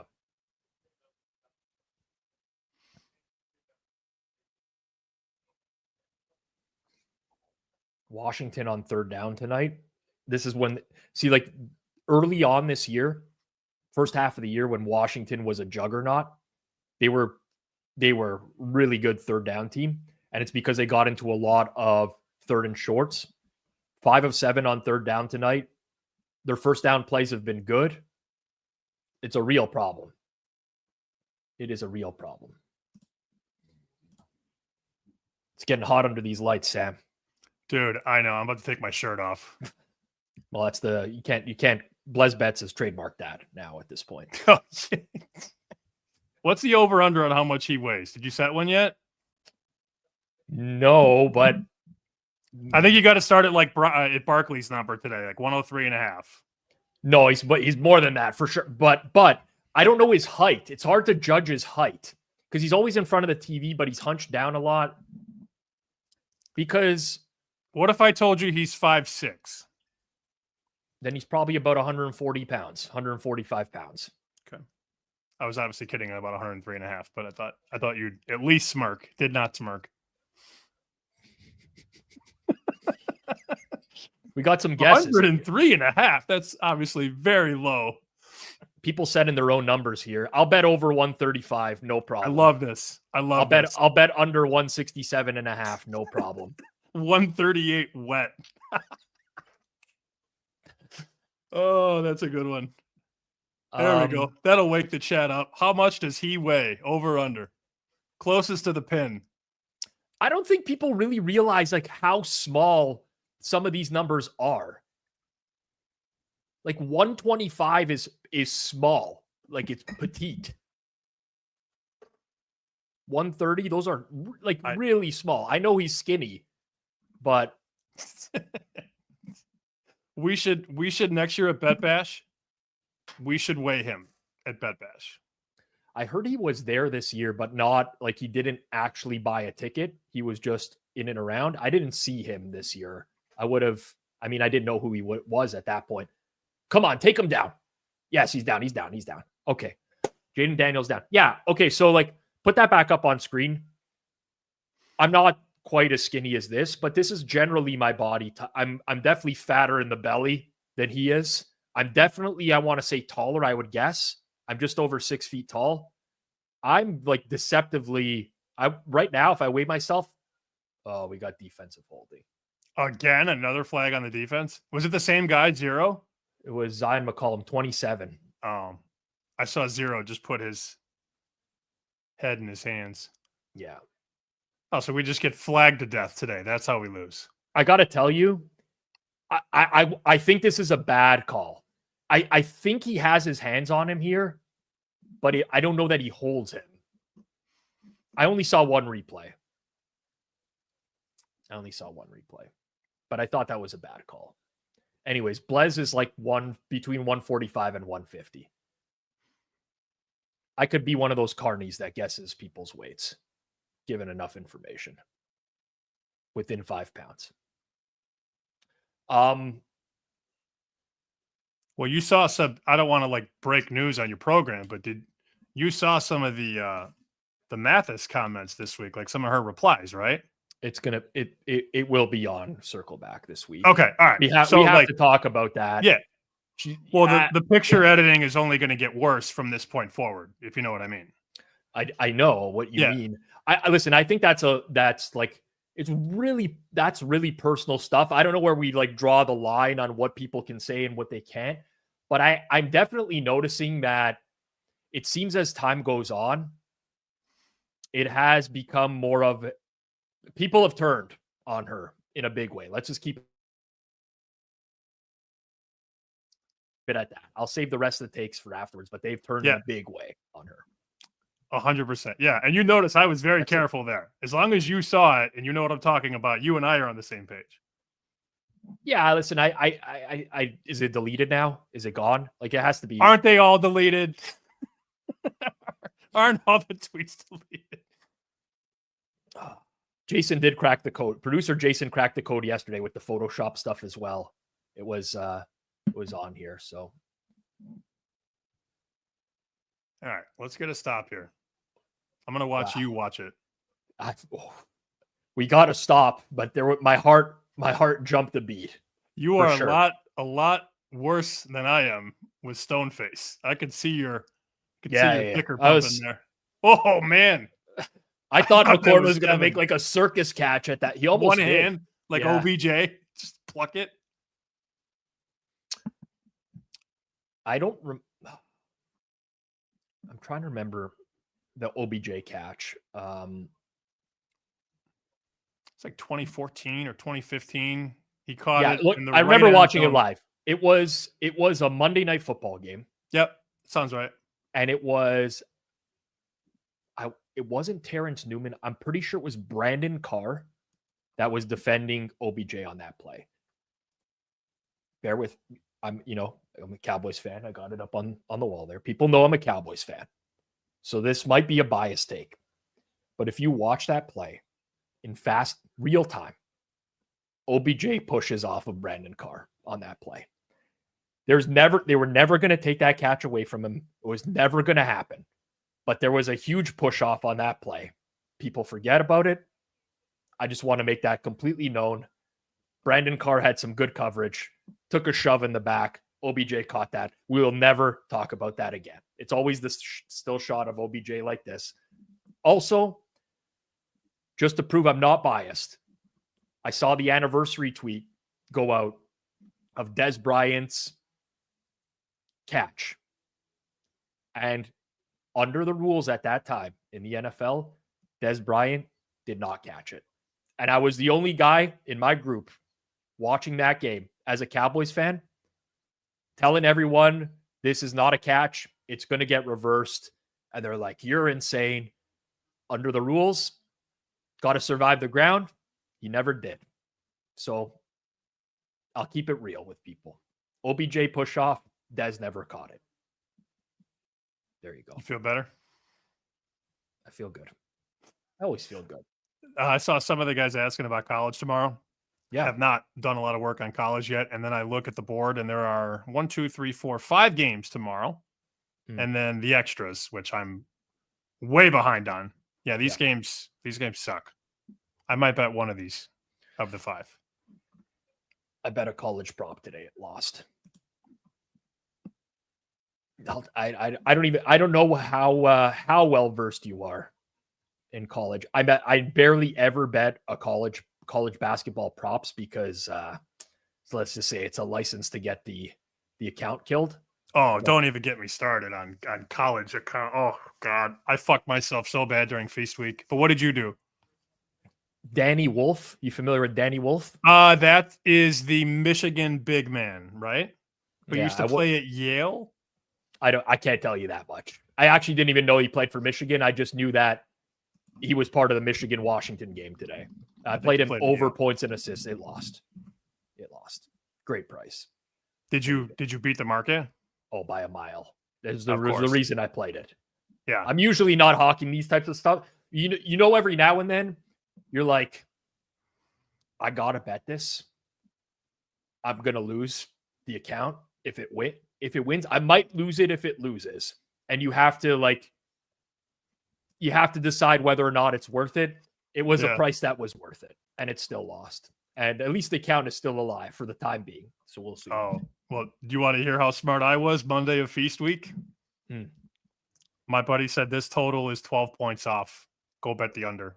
And I wasn't really like, he gave me the rotation number, and I just, when you get that, and you get them, we all get them, you just look at the rotation number and you make the bet. Well, I didn't realize that this game was at 10:30 a.m. Eastern on a Monday morning. And it was Radford and Chicago State. And I, forced a nickel in there, and it ended up moving a bunch. Luke and them started moving it or whatever. So it ends up moving 8 points. And then I just completely got kicked out because I got greedy and tried to shove a Radford Chicago State Monday morning Feast Week total. I did it to myself. And even if it lost, it still would have probably been the same result. You know what I mean? Sam, I try to practice what, I preach as much as humanly possible, but it is actually really hard for me sometimes. I make the same mistakes. I try to learn. I cannot help myself. I have something within me that when I see a bad line, I'm like, no, I'm not going to, I shouldn't bet that. And then I start doing some math. I'm like, well, if I bet it, maybe there's 10%. I start to justify how I'm going to hit this terrible line and everything's going to be all good. I'm going to keep the account. I did that with a Paul George 3-pointers last week or something. It was flipped. I won. The account was dead. You did not win. Long-term, I did not win. I was like, it's, what are you going to do? It's tough. I just didn't think. I just got the number embedded and didn't think anything about it. And then I looked at the time of the tip and I went, "Oh no, what have you done?" Yeah, the Bucs are broken right now. By the way, they can't run the ball. Good. They can't run the ball, so it's a legitimate problem. They actually have to stop running the ball at this point, I would say. And Deron Payne is off the field though. That would help in the run game. Yeah, it looks like they're showing him from behind. My guess is that they're trying to pop a finger back in, based off of what the movements. You'll see it on screen in a second here, but I'm guessing they're trying to pop a dislocated finger in or something like that, based off of that view. Don't know what else it could be. I mean, he's definitely not getting a hand job or something like that, which was my second guess. Oh, Baker just fucking laid out a linebacker. Holy shit, dude. Holy shit. I love Baker. Oh, of course there's a flag. Yep, there's a flag on the play. I think this is defensive offside. I think it is. Yeah. Because it came out real quick. No one was in motion there. Oh, man. All right. All it takes for me to just badmouth the team and all of a sudden they can move the ball. I have like a man crush on Baker Mayfield. I don't know if you know this. I did not. Yeah, I never did. He's just, for me, can't even find the words to describe it, Sam. I just love watching Baker play football. He's got swagger. It's a charisma, right? It's like, I don't know. He's just a football player. Like so many of these quarterbacks are so soft. You know, Mahomes is the GOAT. Don't get me wrong. Maybe not the GOAT, but the best quarterback of this generation. Most talented. Yeah. And like, I can't stand it when he takes a hit and he's on the ground and he's like everything feels so. I really like Mahomes as a player, but Baker is like a man, you know? I watch him and I'm like, fuck, I want this guy to succeed. He's a guy I want to succeed. He also has 4,500 yards and 45 touchdowns this year. That helps. He's been flinging the ball this year. And a lot of that without Godwin. Oh, yeah. You know? Yeah. Liam Cohen, I mean, he'll get a job, right? In this circle? I think so. I don't know enough about these OCs. I think he's done a great job. And like, we're moving now, baby. Let's go. Let's 10-10. Let's go.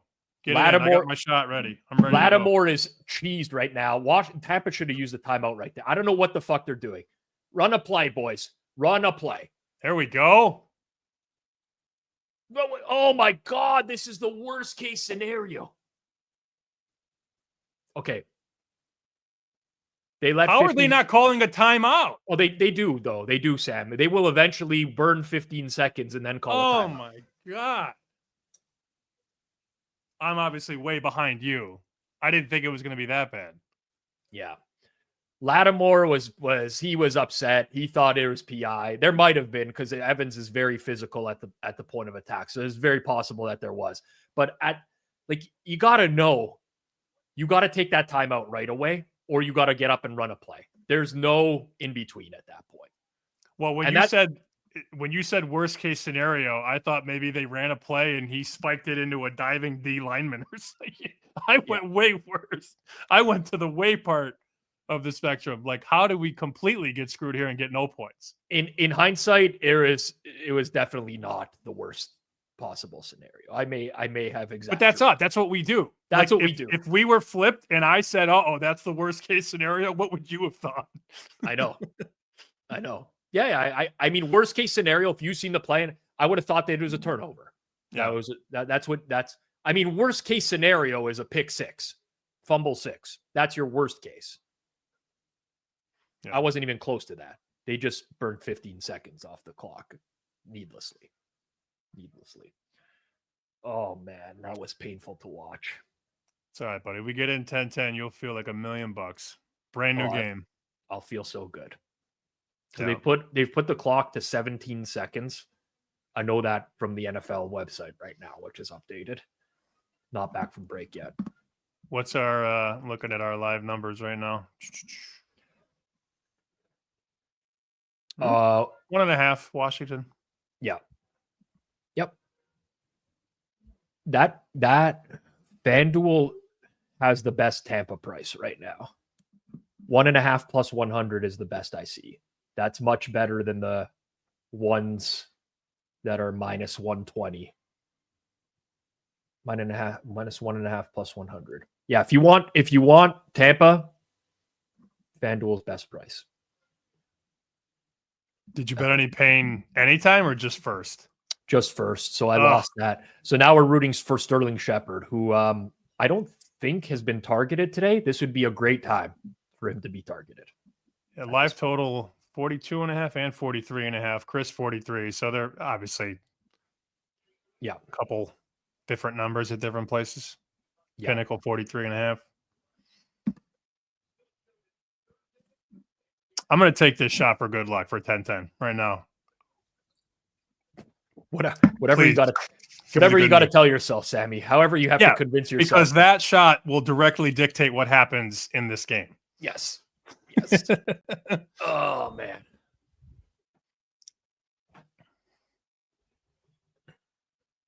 This is big. I'm going to see it before you.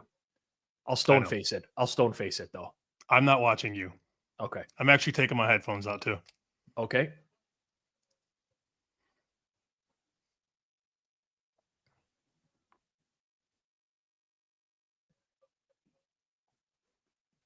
I love knowing the outcome and seeing it. There's a very provocative gesture you made right there. Oh, I did one worse. I did the Minnesota skull horn. Yeah. Big mistake. Yeah. Believe it or not, doing this and making not a good idea. I've done some sort of double blowjob thing on the show before. No, so I don't remember the exact context, but it was one of these types of things, and incorrectly used. It does not look great. Definitely big mistake. Let's fucking go, Sammy. Let's fucking Did I not tell you the shot was going to get shot? The shot did it. I'm doing another one. We're gonna have to do a shot every drive, Sam.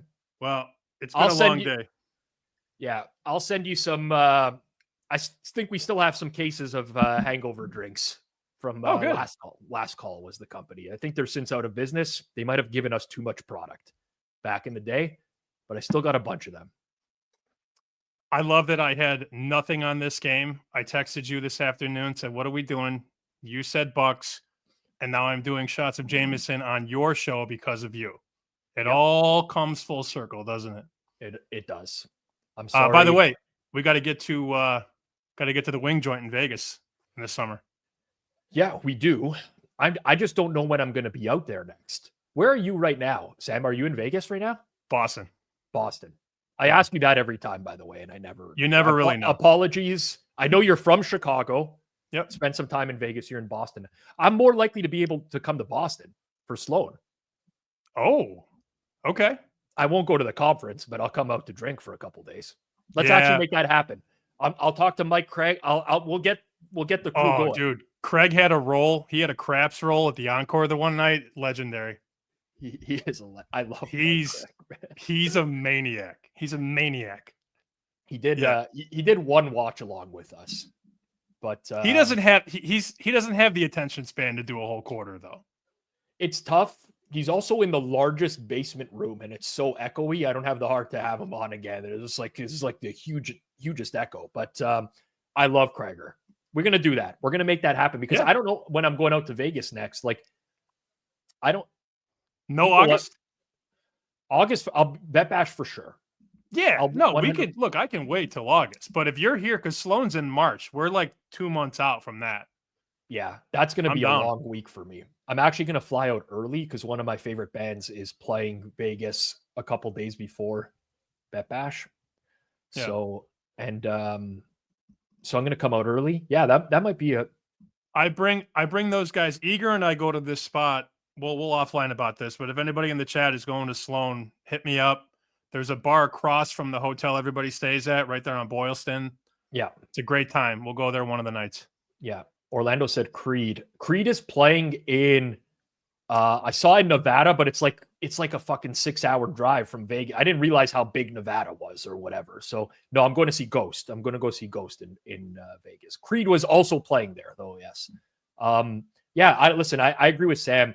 I used to really find value in attending No. Sloan, but it's become so corporate now with the ESPN sponsorship, and it's just, I don't know. I can't. No, do it. you meet people at the lobby, and then you have much better conversations outside of the conference. Yeah, I will say.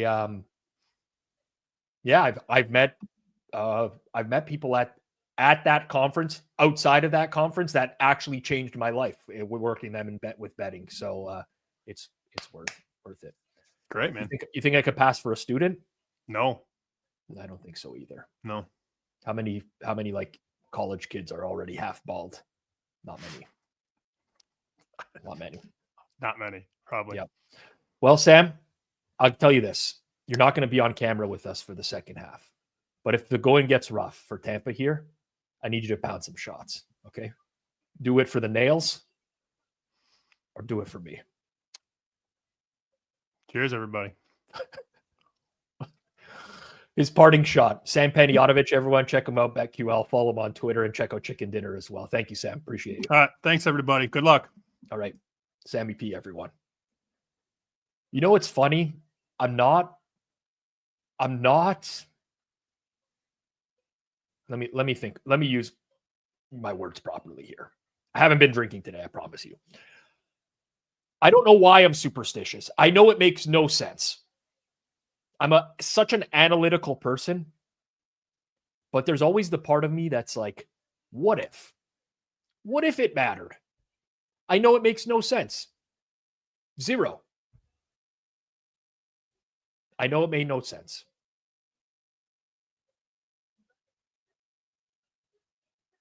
But taking a shot, putting the Bucks over the top, who knows? Maybe. I'm a big fan. Chris asked me what my favorite Ghost song is. Probably Ritual. There's a lot of bangers, though. Like a lot of bangers. Certified. All right. Second half line. Tampa -2.5. We're kind of back to pregame. Well, not quite.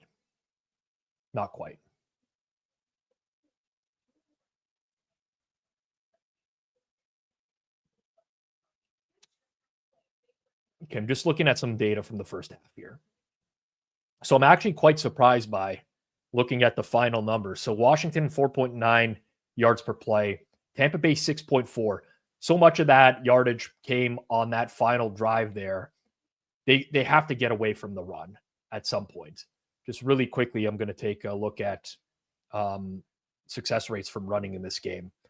But this is one thing. Liam Cohen is a smart guy.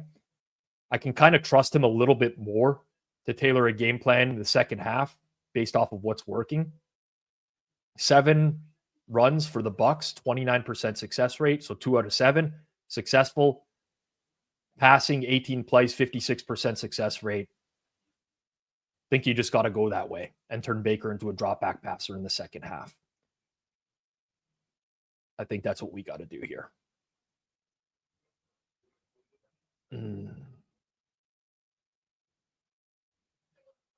All right, Jay. Jay, we got to craft something. It's got to start here. I was thinking it before you mentioned the Baker passing stuff. Yep. I was never a full believer in the Bucky Irving taking over again. Yeah, like I think he's a good player. I should take a look at their snaps right now. I don't want to speak out. Well, again, so Rashad White is getting the pass pro downs. Yes, so they're splitting snaps right now, 13-12. Bucky Irving has the extra snap. What's that number there? 18 that he has right now. So we're looking at 18. Yeah. I don't know, man. 35 yards seems very achievable. Second half in a close game. Yeah. Because if Tampa Bay starts to run away with it, then this is done. This is like done. Head over to pass yards. Let's see what Baker's priced at. That feels low for a Baker Mayfield second half game. 108 in the first half. Close game right now. I think we got to cook some Baker over second half. I love this. Do we just is it crazy to double dip on reverting back to the Tampa Bay alts live and get Baker Mayfield in there as well? Is that too much double dipping? Too much cross? You know what I mean? Cross pollination. Yeah. I mean, people are in love with this in the chat. I mean, I might just play these solo right now. Like, yeah, before we take the number away, because I'm sure people are going to be. Well, they're going to get Washington gets the possession to start the half, so alts are a little bit tougher to come by. Yep. Generally speaking, it's factored into the price of why Baker is at this price right now. Would have been the drive lengths for Washington. So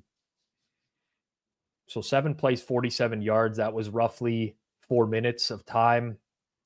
It's that second drive where they started at the 8 and went for a touchdown. That would, if another one of those happens, it's killer. I mean, there's been no possessions in this game. They've just been long drives, both teams. Yeah. Both kind of like slow, anemic defenses that just bleed. Just kind of bleed very slowly.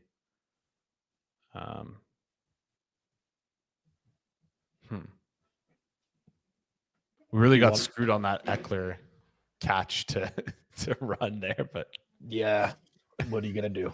Such is life. I don't feel like this is a good punt parlay either, but it feels like sacrilege if we don't do it. I know. Well, we didn't do punt parlay with Steelers. We did punt touchdown that came in, but of course George Pickens didn't catch a ball on that drive. Like, I like this is just off the top of my head with what we talked about. Just stirring and stewing. This is what you want to go with. Instead of a guy catching a pass, let's just get the Baker Mayfield. I'm stirring, by the way. Stirring the pot. I see you're cooking something up in the lab. Yes. Yeah. It looked like I was doing something really weird when it was off camera. It was very unusual. Yeah. It was like, yeah, I got it. How do we feel about this? Is this not? Well, Bob Demian liked that. Yeah. Jameel wants TD parlay. I don't like that. Can I be honest? Like, I needed someone to take my phone away during the first half because I kept clicking the Bucks live. So like, I don't know if I could do touchdown. I kind of need for my Bucks live. I honestly am in the same boat. Not that I've been clicking the same way, but I have a real hard time with these streams. I'm going to tell you why, right? Mm-hmm. When I have a big pregame position,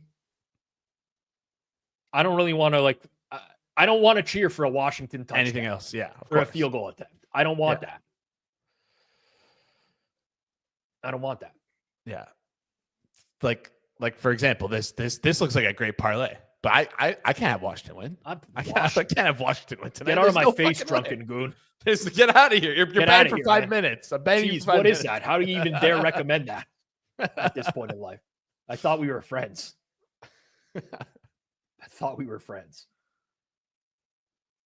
That's tough. I don't think we're going to go anything second half here. I'm going to take the Baker alts just all the way up 250 to 300 and just see what happens there. Evans had 5 targets. He had a huge drive there. Maybe they roll coverage to him a little bit more on this. So McMillan second half. Like a punt, TD, McMillan. You know what I'm getting at? Okay, Zach says Otten to catch a pass. Otten's health concerns me. He had that one catch. Yeah, he's been on 14 of 16 passing downs. So maybe this is the best look. Baker rushing over 30. He's at 21. Close game. I like that. You know how I love the quarterback rushing angles. Oh, Drunken Goon says it was Tampa Bay minus 13.5. Oh, okay. Okay. Then we're okay with that. Okay, you know what? I'm actually going to play this. I like this look. Frick, it's moving right now. Yeah, we're getting cooked, man. We got to go back to the right angle sports release style. release styles, throw up some fake plays. I want you to highlight receiving props. Yeah. Jalen McMillan over. Load it. I can't. All right. I can't. Never mind. Yeah. We've lost the yard now, and I'm going to lose by a yard if I get this in. So appreciate anyone who did. I mean, if you did get it, good job. You did get a good job. I don't know. I just always shop around. There's some spots out there that you can get. Okay, from pregame, Yard. Brian Robinson has cooked us already. He's given me the old no luber, as I like to call it. Zacchaeus is at 6 yards. De'Ami Brown is at 10. So we're looking okay there for now. And Bucky Irving, 1 catch for 2 yards. So we're looking okay. We've lost one for sure. Yeah, and I will say, Bucky Irving has only played 4 passing downs right now. Yeah. So we're. I felt really strongly that White would get passing downs for the most part. They do trust him way more. They just don't hand him the ball anymore because he sucks. Well, I know you guys are also talking a lot about like just throughout different streams about like Bucky Irving getting the run down the stretch, but also like I feel like a lot of teams have done this where they have rested what they feel like is to be their. I don't want to call Rachaad White their most reliable back, but like they're more willing to rest older backs. It's not that old. He's only like 2nd or 3rd year in the league, but it felt like they were just letting Bucky Irving run with it, and they were I had a feeling they were gonna use Rachaad White. Yeah, I'm with you. Pedro says feels like Daniels will keep extending drives like the end of the Atlanta game. Going to be frustrating. It might be, but Tampa's done a good job against Daniels in the run in this game. There's been a lot of like short yardage situations where they've held up. What's Daniels at? 9 for 30, a long of 8. That's mission accomplished, I think, if you're Tampa in the first half. For the amount of it, how efficient he is as a runner and like the amount of attempts, it's a great job. Yeah, agreed. I'm going to turn it over to Jason for a 2-minute Q&A. Question time? I'm going to just get a refill on coffee. All right. And I'll be back here shortly. Sounds good. Get your questions in. Oh, wrong one. There we go. All right, we're going to take a look at the chat. Load it up. Anyone else get crushed today by that? I know Rob talked about earlier. That Marvin Mims over 1.5 rushing yards. It flicked to -110 pregame. I was like, oh, go. And like, how did we lose that? That was so painful. I also had Malik Heath over 0.5 receiving yards. This guy had 4 targets and didn't bring one in. All he had to do was catch one. It's a good bet, but bad outcome. Anyways, get those questions in. Patrick Burns, who's on stream for tomorrow? Gonna be just me and Rob. We're in office. Maybe we can fire out some DMs. Anyone who's local Toronto based, maybe we can get Kirk Evans in or someone along those lines. Maybe Moretto will make a stop in. Doubt it. He lives really far away. Maybe one of the producers, the Giant, Zach, they might come on. We'll see. But right now, it's just me and Rob. Waffles or pancakes? It's a tough question. Honestly, waffles. I like waffles better. I used to work at a dessert place in high school. They made a lot of waffles. I like waffles. I made a ton of waffles when I was a kid. Didn't eat them, made them, got paid for it. What is my favorite NFL team? Zev, thank you for coming to our stream. I appreciate and love your work. I think you do a great job. You're a true pro, consummate pro. You're good at what you do. Appreciate you for joining in. Don't have one. Simple as that. I like to cheer for teams. I like to cheer for players. The teams that I like to cheer for are the ones that I bet on. Simple as that. So right now, I'm the biggest Bucs fan in the world. Maybe not the world, but yeah, teams that I bet on are my favorite teams. I also dropped Sammy's Twitter, by the way. I put an S on the end. It's SP Shoot, not Shoots. That's my bad. If you want to go follow Sammy on Twitter. Did my internet just go out? I hope not. Do I want to be the 51st state? Probably not. Your internet didn't go out. They're just fucking around with you. Love Ben Johnson to the Bears. I'm happy that my internet don't go. Yeah, but he's not asking about Ben Johnson to the Bears. He asked about Ben Johnson to the Beats. The Beats. I love Beats, by the way. Beats, like this isn't like a Dwight Schrute bit from The Office. Beats are fucking unreal. The people who crap on the beet risotto that my wife makes, it's fantastic. They don't know ball. They straight up don't know. It was sorry, Levi. That was too quick. There was too many questions. It was too quick. Zacchaeus, early catch. We getting anyone in office tomorrow? Is just us two? Oh, circle back in the afternoon. No. For the stream. No, it's just us two, I think. Okay. I'm gonna rip some beef jerky, I think, again. Don't hate it. And you know, of course, I'm gonna soup Nazi tomorrow. I made a stew. If you want me to bring it in instead. You made a stew? I don't bring it in. Yeah. I'm not gonna eat yours. I'm gonna go to Soup Nutsy after 3:00. Second soup for $3. Man, last week that Jamaican crab bisque.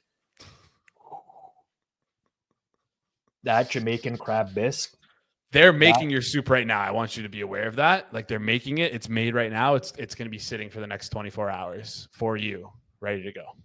You know what? Tastes so fucking good. That's how they get the extra flavor in there. They let it sit. They let it sit for a little while longer. Fucking first down. It's that salmonella building up. It's good. 100%, man. Hey, heat up anything. I think that was Mariota. Yeah, it was Mariota. I'm like, that didn't look like Daniels. Yeah, wait, what? Oh, it's the 30 inches. I see. I got you. Ever That's made a real risotto with orzo? Real weird comments that are going on here. I don't really like orzo, to be honest. I'll eat orzo, but it's not my preference. It reminds me of baby food a little bit, you know? I could see that. I like orzo. If you're going to make a pasta salad, I'm not a fan of those, but if you use orzo instead of pasta, like I feel like it's the best form of like starch, carb to throw in a pasta salad. This is an easy question for you, no? You have to include contracts as well, obviously. Like, sure. It's a really tough question to answer. It's Caleb Williams, easily, without a doubt. I mean, if you have to have him for all 5 of those years, though, then it could be a real problem. Why? Because he low-key sucks right now. That's a huge pass right now. That's not good. Not ideal. De'Ami Brown. Oh, my God. This is a nightmare start to the second half. Nightmare start. Cooked. Daniel's mobility really helped here. He froze the linebackers. They both came up. Oh, that was tough. That was a tough play. All right. So Hitman, you versus Hitman. Hitman won. He had receptions. What's De'Ami Brown's receptions? We could both lose. It's 2, yeah. That's horrible. That's horrible. Yeah, I talked to Hitman. He thought there was a chance Crowder wouldn't play. Oh, this is bad news, man. This is very bad news. I hate being so far behind. This is horrible. Make a tackle. All right. It's really tough. Kalijah Cansey, questionable return, by the way, for the Bucs on the defensive line as well. De'Ami Brown just fire out of the half. That should have been the guy that we targeted. Oh no, my mouse died. Gonna have to plug this in. Hopefully this is actually plugged into something that'll charge it. I don't even know what to do. I don't know how to use keyboard shortcuts. Seems like a real problem, Jason. Maybe go for like some. If you press Alt F4. No, okay, don't do that. Don't do that. We're gonna get it sorted. I think if you just press tab, you can work your way through the. You don't see my screen set up right now. This is gonna be rather. You want to Alt tab onto the screen that you want, the window that you want, and then you want to press tab for what you want to. Oh my God! I gotta start closing some tabs, man. I gotta start closing some tabs. We're in some real trouble here. All right. I can't see the comments right now because I'm on the private chat. So we're just going with it. I'll figure it out after Jaden Daniels hopefully doesn't throw a touchdown here, and he didn't. It's 3rd down. All right. One of my favorite guys around. I've interacted with him in person for like 2 minutes at Bet Bash. Briefly said hello. That's it. I like that he keeps it real. That's my thing in the space. Keep it real. Man keeps it real. Follow him at DGen Weekly on Twitter. He's got the Board Review podcast. I think he's got a Substack as well that you can check out. The Degenerate. Debut. How's it going? Oh, I'm frozen. Nope, I'm good. That's high praise. I listen. I don't want to turn this into like a man crush or something like that, but I'm a big fan. I'm a big fan of the content you put out there.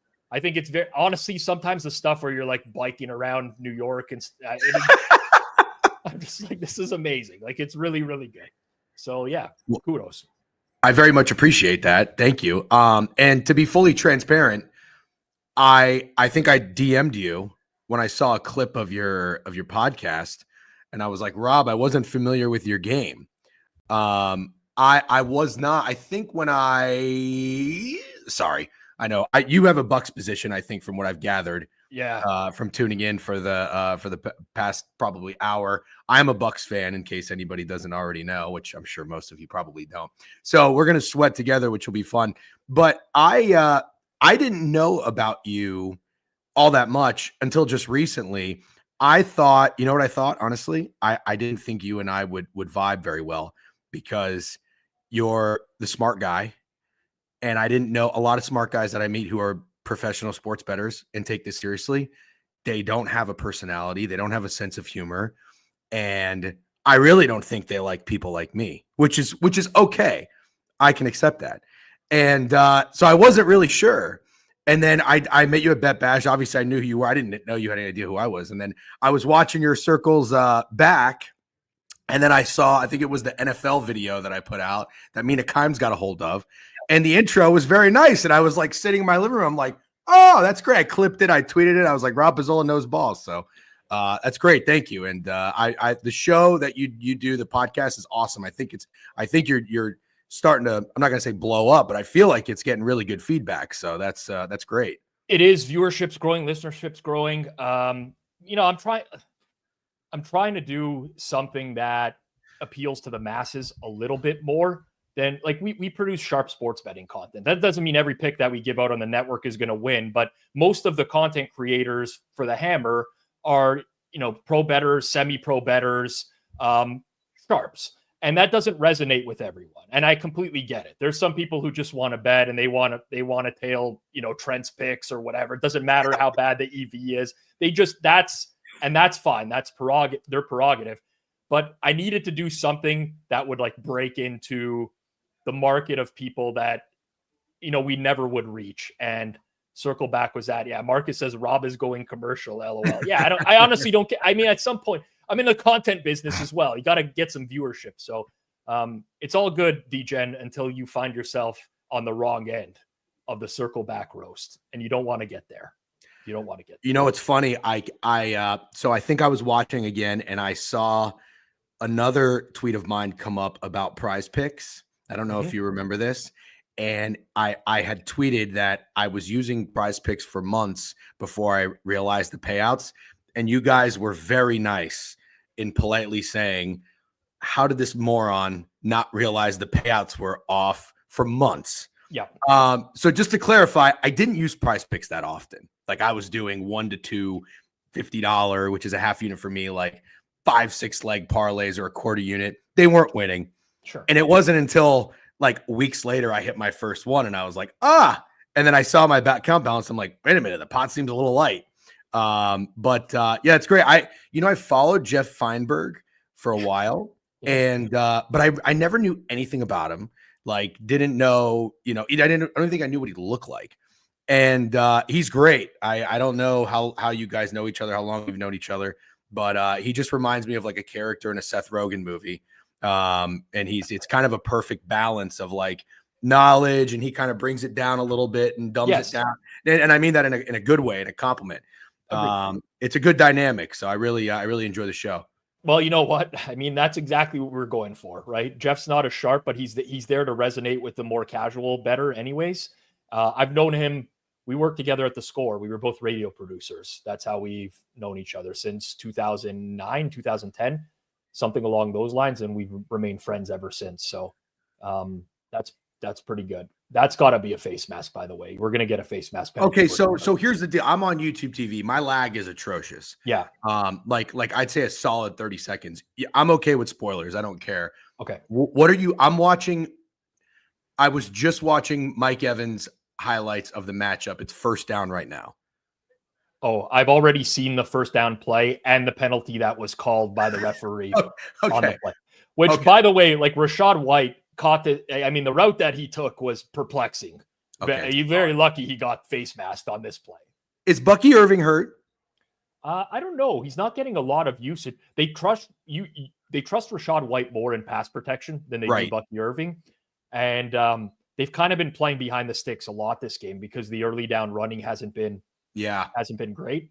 So I think that's why Bucky's not getting a lot of run, but we'll see what happens here. I'm seeing one of your comments real quick. If the guest has a Blue Yeti mic, he has it positioned incorrectly. He should speak into the front of the mic. Oh, like this. Avoid speaking into the top of the mic. Other way around. Oh. Like 180. Yeah, there you go. Oh, there we go. I'm so bad at this stuff. Oh man, that actually sounds really crisp now. Thank you, RTL. Not that it was an issue. It wasn't an issue beforehand. So yeah. Please tell me this stuff. I don't know what the fuck I'm doing.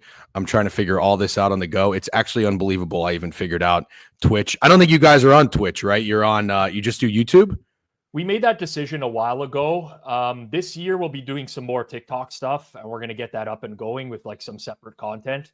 But no, we're not on Twitch. It was kind of like diluting things a little. We wanted to build one bigger community, and it was just easier to do that within YouTube. Twitch also didn't allow multi-streaming for like a little bit over the past like year and a bit. So like that would have been a problem as well. And then also I DM'd you a fix for YouTube TV to make your stream a little bit faster on Twitter. If you want, you can check it out after the stream. Wow. See, this is why I need more smart guys in my fucking friend circle. I just don't. That's the thing. That's why I have like, we're the idiots, you know, and that's also an unpopular take in the sports betting world, of which I've been tapped into on Twitter for like the past 3 years. People hate that I like, obviously I want to make money, but I like betting for fun. You know, I respect, I always say this. I respect the fuck out. Can I curse on this? Yeah. 100%. Okay. I respect people that do this for a living. And I believe I've heard you say that you do. Yeah. And I don't have the balls. I don't have the confidence. And I think that what I've come to find out is it's like people really have a hard time coming across somebody that bets on sports for fun, because they immediately think that guy is a fucking loser.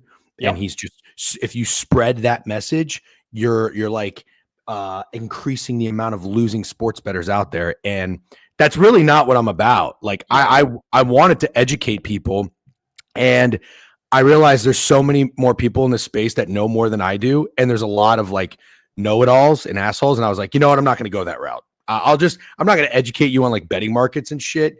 And I did. Oh, there we go. Big play, Evans. There you go. I did dabble with the splits for a little bit, and for like a year and a half, I'm glad I got out of that. And, you know, somebody sent me your video on YouTube and I watched it. I think it was maybe like a 10-minute thing breaking it down. And I was like, that's pretty good. Listen, there are like very rare instances where betting splits might matter, but just generally conditioning people to get away from them is big. And also I've worked for, you know, I say this on my show all the time, but I've worked in the sportsbook space before as well, right? I know that some of the betting splits data that we would receive is a sham, frankly. Mm-hmm. And you have no idea where X, Y, and Z site are getting the splits from. You have no insight into the numbers that people are betting. Like there's just so much that it doesn't make it worth it. So, you know, big thing for me, DGen, is I think the space needs people who are real. That's all it's like. I don't, people get at me all the time because I don't promote Trent, but I think Trent is very real. I think he puts himself out. Like he tells people, don't tail me this. He's betting for fun. And certainly like he's made some joke content as we're going to get inside the 10 here, some joke content about, you know, little Timmy's Christmas presents and stuff like that, right? But like we can all understand it's a joke, right? I think it's the guys like, and I won't name names, but it's the guys that think they are something that they're not and lead people on that I really have a problem with. And that's always been my thing about content, is just don't misrepresent yourself. Be real with your audience. I think that resonates with people generally as well. So that's what I appreciate about you. It doesn't come down to, you know, who's a winning bettor, who's a losing bettor. You shouldn't be able to do a video because you don't win at sports. no, you should be able to do whatever you want, but don't go out and tell people that you're a professional bettor when all your income is coming from pick sales or from doing content or whatever. And that's my whole thing. And I have no issues with that. And I it's funny. I heard your take on Trent, and it's so funny. It's like, I guess, hold on. We got a Bucky run. It's so funny because it's like, I think it says a lot about the type of person somebody is on what their opinion is on a guy like Book It with Trent in this space. And I just think that people take him a little too seriously. Yeah. Like there are some things, and I won't get into like the specifics of, that I don't love of I could tell you too. I like posting fucking like images of tickets.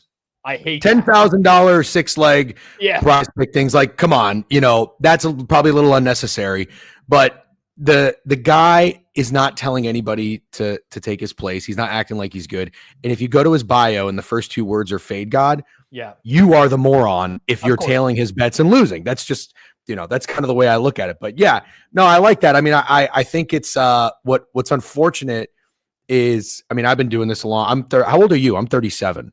I said this before the show today. Okay. So I'm born in 86. Okay. So I just turned 30. I don't even know how I just turned 38 in December.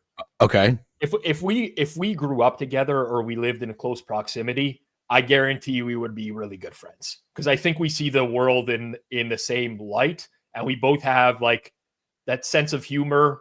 It's what draws me to your content, and I don't mean this disrespectfully. It reminds me a lot of me. But you're a completely different type of bettor, which I don't know, that really works for me. I could never imagine myself tuning into content from someone who I'm like not learning anything from, or I'm not going to get winning picks from. But whenever I see some random stuff of yours pop up on the screen, I'll always watch it. So that's very nice. Thank you. Yeah. So anyways, we're in the same age group, and we've probably been betting for a long time, both of us as well. And we've seen a lot of shit in the space. Yeah, I have. And it's funny. It's like my betting style and strategy kind of always changes. And, it's funny, like the betting splits for when they worked, they felt like a cheat code. And, nothing lasts forever. Did we get a touchdown? Bucky's in the end zone. Oh, yes. By the way, I actually just saw when you leaned back, you got the old school Bucks logo. Yes. Too. Yes. Oh, the best. So who's your NFL team? The Cowboys, unfortunately. Ugh. So we're again similar age group, right? But my father, and receding hairlines. No, yours is way better than mine. Yours is way better. Yeah, it won't be for long. I'm gonna have to make a flight to Turkey, I think, this year or the next. That'll be good content. Portnoy style. Honestly, fuck. See, like the way that you thought about that, I've always been a bettor first. Now I'm like content. That'd be amazing content. Well, what's funny? You have to. One of my favorite lines from any movie is "Adapt or Die." Billy Bean in Moneyball, right? Yep. And you have to just understand. And content is just like it's the new wave. I don't know. I mean, I'm not going to get into the nitty gritty, but like I don't know that there's going to be a lot of things that like AI and robots replace that humans do on a day-to-day level. I really happened. It's already happening. Exactly. And I do think that if you can get into this space, which I always encourage people to, if they have the time, whatever. I always say everybody kind of needs a side hustle. This isn't my full-time job. I obviously wish it was, but I think that doing any sort of content is a good thing if you can be authentic, right? A little original, a little unique. And it's like, you don't have to be perfect. You can be silly and stupid and have outlandish takes. Obviously, if they're not forced, and that's defeating the purpose. But like, I'm a little worried. And, again, I don't want to like bash people, but I think you were talking about the Seablez guy not that long ago. I'm hoping that this is not like going to be the new fad of content people in sports betting, where it's like, you just go make bets for a lot of money. I'm going to a sports book to bet $10,000. It's like everybody on social media that bets on sports, I just assume is a rich kid. And that's fine if you are, but that just the amount of money wagered, that is where that like I don't care. And there's even some people out there. I don't remember the guy's Twitter account, but like it was a parlay to win like $1 million, and it got retweeted by like BR betting and blah blah blah. But it was risking like 200,000. Yeah. I'm like, why are people going ape shit about a 5-to-1 parlay? It's like, oh, but he's winning $1 million. Like he's fucking risking 200,000. And that's the one thing that I'm like a little nervous about as this space continues to grow. And the real guys would know that for someone to get that type of limit as well, depending on where the screenshot was posted from, it'd be very likely that he's a losing bettor, right? It's the Bo Wagner. Oh, absolutely. Photos, you know, it's like all these VIP screenshots, $20,000 ticket at Fanatics. It's like, you know what you need to get a $20,000 bet at Fanatics? You need to be a horrible fucking bettor to get that done. So, yeah, that type of stuff drives me crazy. But, you know, Blez Bets, I just got a message during the show. I was supposed to interview him tomorrow, but it's not happening now because I really want to understand that guy's deal. Part of me is like, I don't know if I want to give him a platform if he is just a pure scammer, but I actually genuinely believe that he understands that. It feels to me like this is just satire almost. Yeah. I agree. Yeah. Yeah. Right. Well, that's the fine line we walk because, you know, I do a stream, I do a show like every weekday, and I've thought about getting more guests on, and I had GRP a while ago. Yeah. I was, you know, he's got the tags in his profile. I think he took mine off, whatever. But I was one of the first ones to reach out for him because I'm like, I think this guy's hilarious. And I was telling people about him that had never heard of him before, and he was cracking me up. I am friends with people in the sports betting space, and they tell me, they're like, I don't like him. I don't like his shtick. And I don't like that people give him a platform. And I'm like, well, I know you're talking about me because I was one of the first streams he went on. To me, it's I just think you shouldn't take everything so seriously, you know? Right. And that's like with these Trents and with George, it's like George is just a unique character. The concern I have with people like Blez is I wonder if they're seeing the formula and they're trying to kind of copy that. And that's where I'm worried we're going to get I don't know if he's real or not, if it's just his thing, whatever.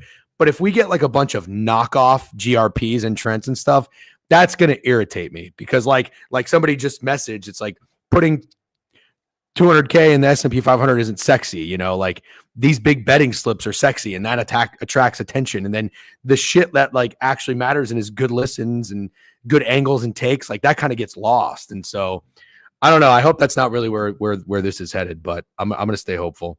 Yeah, I agree with you. I mean, misogyny is out of hand.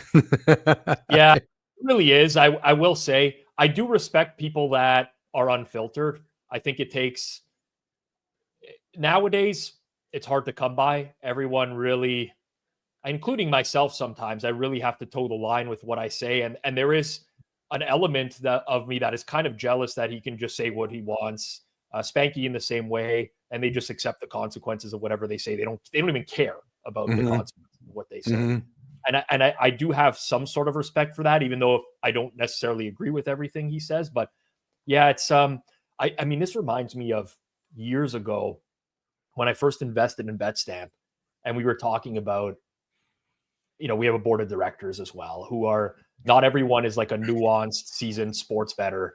And it was like, Rob, you got to be the guy that's, you know, Ferrari, Rolex, like pictures, video. I'm like, I'm not going to be that guy. Like, that's just not within my nature. But honestly, that is the way. There's a tried, tested, and true way to grow in the space now. And sadly, that's it. Like, you look at some of these young kids on TikTok with huge followings, and it's like, it's not even their own cars. It's like their parents' car that they're sitting in the fucking passenger seat, like recording videos and stuff. It's absurd nowadays. Absurd.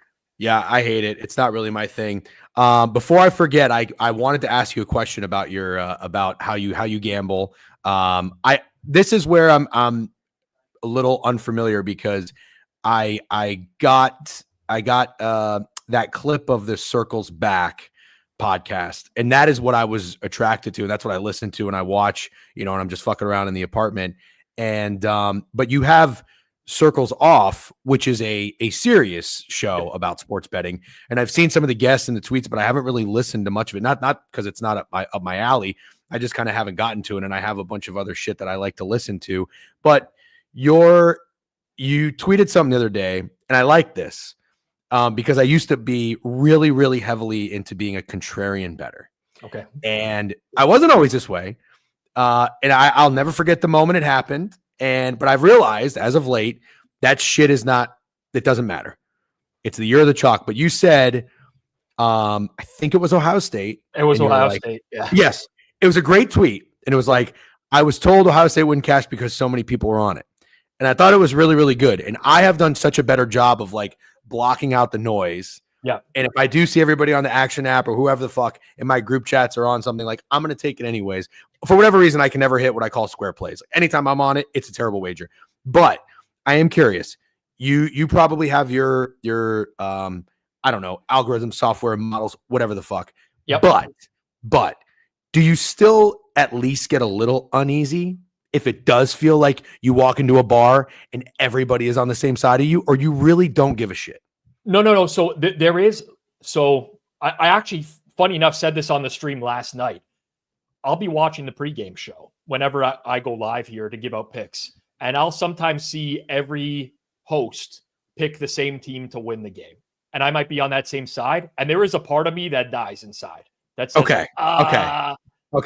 You know, but Yeah. but it doesn't. So the answer is I actually don't believe in it, but I am.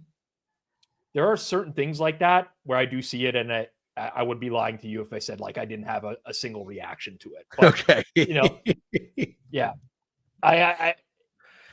There's certain things you see, like my even my sharp friends, we will post half the links that get posted in our Telegram chat are some sort of mush on Twitter who released a pick on a game.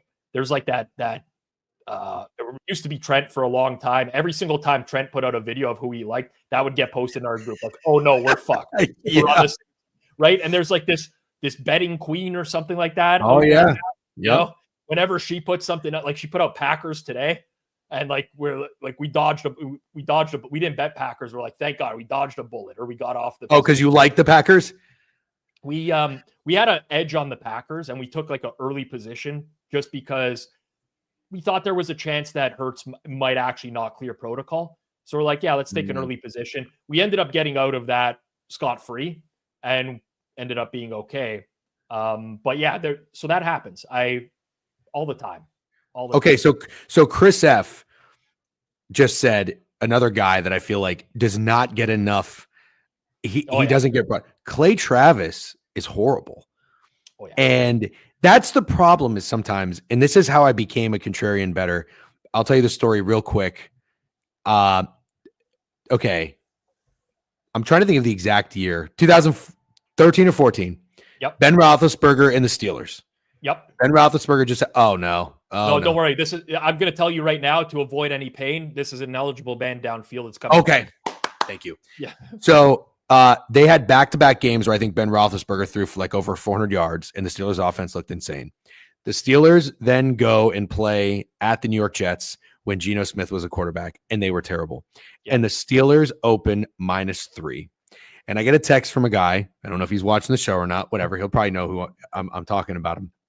One of my buddies from high school, and he's a Steelers fan. Okay. And he says, I'm going to make the biggest bet of my life on the Steelers. And I was like, oh, fuck. I didn't even see what the line was. And I look and I'm like, 3. It's only -3. And it looks so obvious. Everybody in our group chat, everybody, Steelers.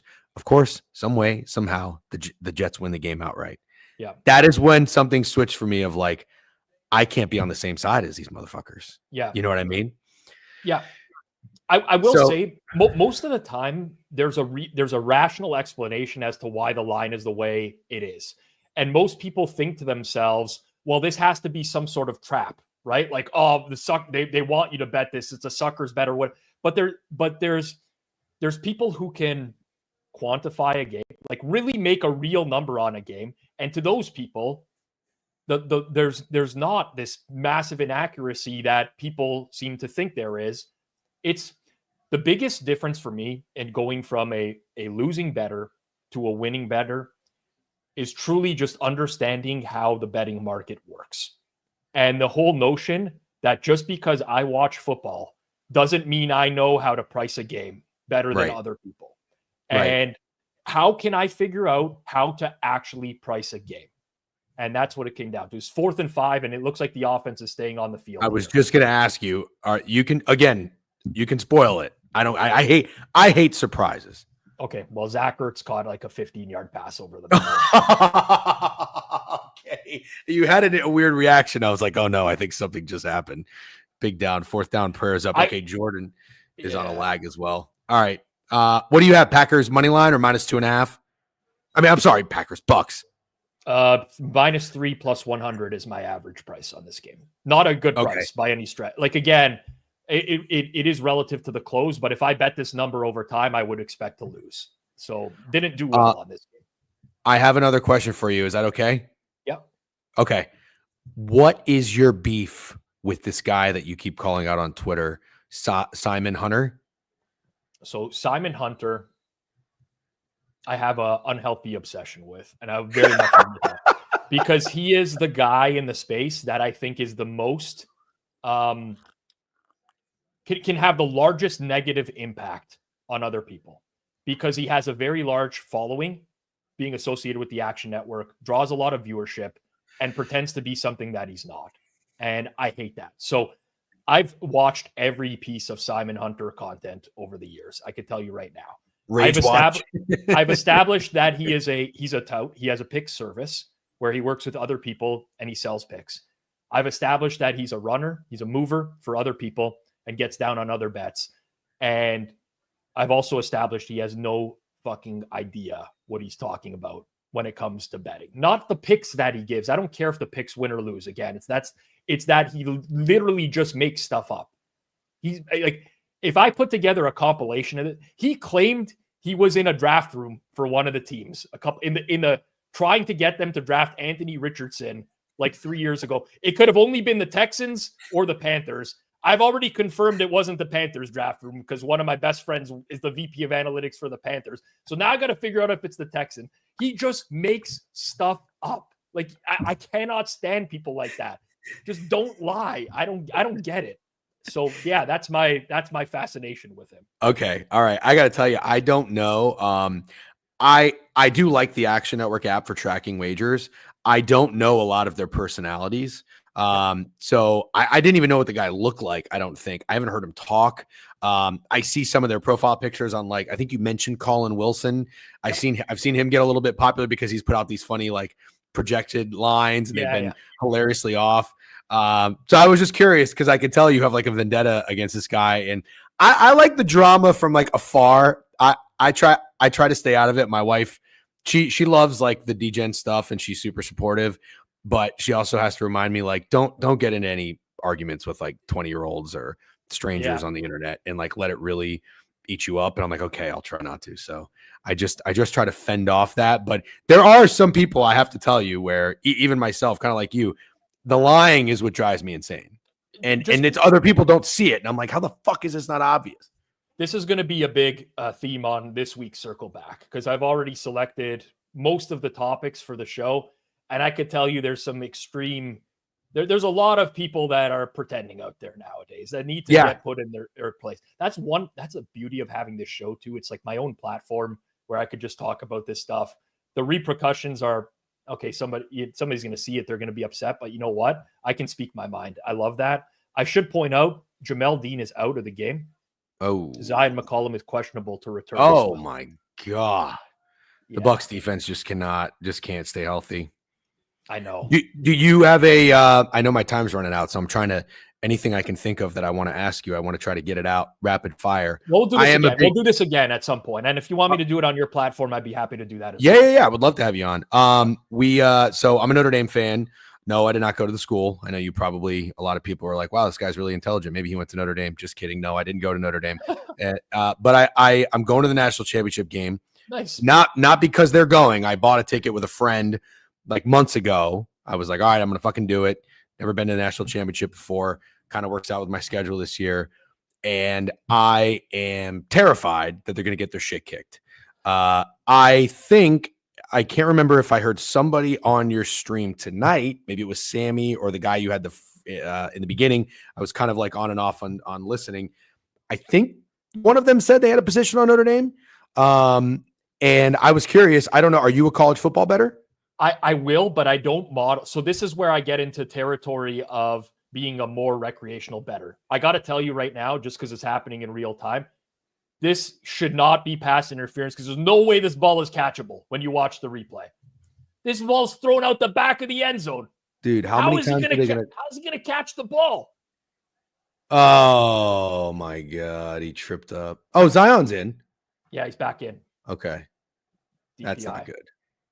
Somebody asked what my Twitter is, at the DGen Weekly. I don't know if you mind if I do that, by the way. Yeah, no, I'm happy for the plugs, but I'll be happy to get plugs at some point as well. I'm shaving my head, by the way. Well, what if it doesn't grow back?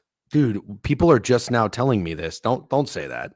Is that really a thing? Seinfeld episode. It's an old Seinfeld episode, but I don't know if it's real. I don't know if it's real or not.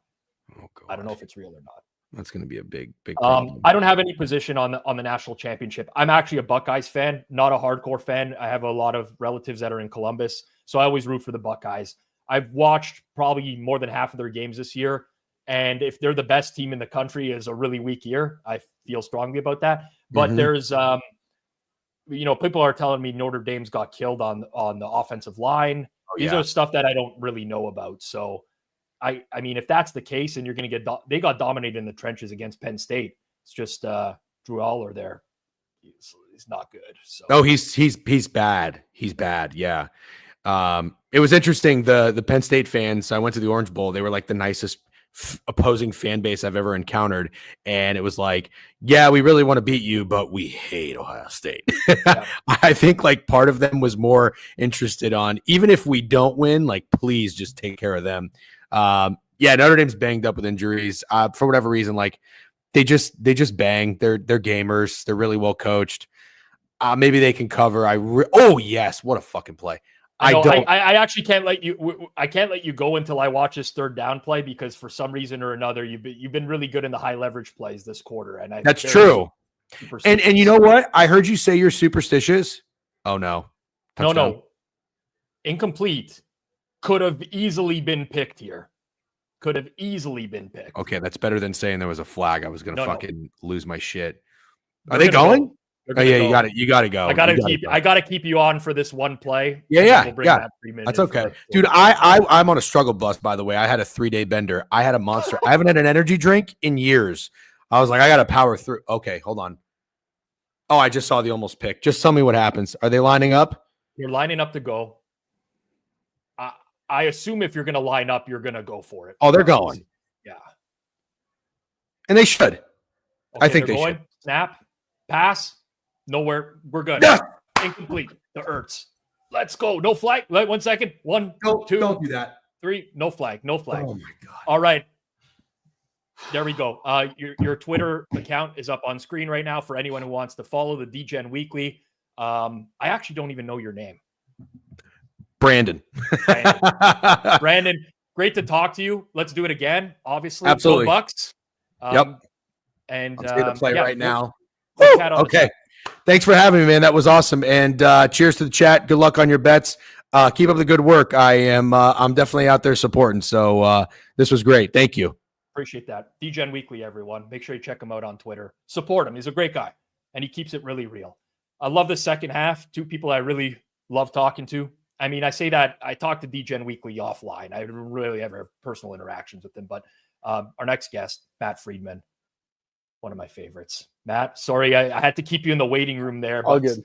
I'm riding the Bucks tonight. I got a lot of money on the game. Some reason that guy, as soon as this guy came in the stream, it turned around. So I had to keep him around for that play.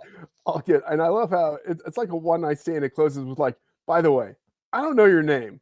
Do you mind telling me your name after what we just experienced here? I call him DGen. It feels really weird. I'm just calling the guy DJ. I see him at Bet Bash. I'm like, oh, I know you. Hey, what's going on? DGen. We never introduced ourselves, gave real names. So, he's a good guy. I think he's a good follow. All right. So you are on the Buccaneers. I'm on the Buccaneers. I actually have a little bit of under at a horrible price. So you may have noticed I didn't mention it during the stream until it's now looking okay. But I'm on a bad under price, which I obviously bet because I thought it was going to be a good price. but it's mostly Bucks here that we're rooting for. It's mostly Bucks. All right. I might be the perfect / worst guest for you to have on for the fourth quarter because I have a small position on Commanders +3. Okay. And I have a larger position. The fact that I took 2 positions on this game is like Matt has no idea what he's doing. I have another larger position on the over of 49.5. Okay, that's a really good price you got there. I mean, not that the prices have really mattered this weekend for me at the that is getting kicked is what our producers say. Okay, whatever. It is what it is. You know what? There's people in the chat that are rooting for the over in Washington as well. It's not just Tampa Bay. So whatever is going to happen is going to happen. Alan Lopez asked me, what's the under? I took 50.5 under, which someone might say, well, Rob, why would you not wait for a 51 being a more key number when it comes to totals? I really didn't think we were going to see 51. So that's where I'm at. Yeah. And by the way, I have one prop on this game. Austin Eckler over 18.5 rushing yards. He's at 19 right now. And my worst fear is he's going to get one more carry, lose a couple of yards, and I'm going to lose this bet. You know what, Matt? I bet Marvin Mims over 1.5 rush yards today. He got 1 carry for 4 yards, and then he caught a swing pass out of the backfield and lost 3, and it was originally ruled a reception, and they changed it to a rush. So he ended with 2 for 1, and that was pain. Yeah. On Saturday night, I had the under of 43.5. Sorry, not Saturday night. Saturday in the afternoon. Chargers at Texans. Early in the market, 43.5 was the number out there. I bet that. An extra point that was blocked that turned into a defensive 2-point conversion was the difference. So good. I mean, like, I normally don't talk about bad beats. I normally don't think about bad beats at all because my brain just kind of doesn't work that way. I don't think it's very productive. But sometimes the way things unfold, it just makes you go like, yeah, that wasn't probable, you know? It's true. I have some friends who are rooted in a battle in that game with some sports books because they bet, oh, wow, Mike Evans outstretched there for a first down. It was real close. Didn't look like he was going to get it. I have friends rooted in a sports book battle because of that play. People who bet, will there be a successful 2-point conversion? That is the terminology that was stated. And if we actually look at the NFL play-by-play, the official NFL play-by-play, it's Dicker extra point is blocked by Danico Autry, lists the center. Defensive 2-point attempt. D. Ross recovered the blocked kick. Attempt succeeds. Yeah. Is what it reads. So successful 2-point attempt could certainly be argued that way. Oh no, this is bad for me. Very bad. Very good for you. What just happened? We got a fumble it's going to be red zone opportunity for the Commanders here. On the exchange. Oh, Baker just fumbled it. Just fumbled the ball. Lucky me. I mean, the Commanders haven't been able to do much in the red zone. They haven't today. Yeah. It has felt to me like the Commanders have played a better game, honestly. Even though yards per play wise, Tampa is leading. It feels like the Commanders have controlled it a little bit more. They've bogged down.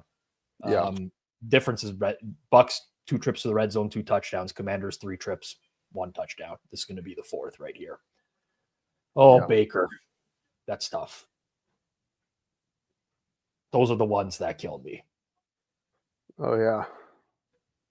Those are the ones that killed me. What else is going on? Anything new in life? Anything new in the honey collection? Still collecting? The honey collection is robust. Matt's take on honey being a scam. What is this? I don't know. Why and how would honey be a scam? Is that something that's coming up? What is honey scam controversy? Oh, that's browser extension. It's the browser extension, honey. Bad joke by producer Jason. Fell flat. That was not good. He did try though. It's better than not trying. Yeah. Actually. The honey collection is great robust.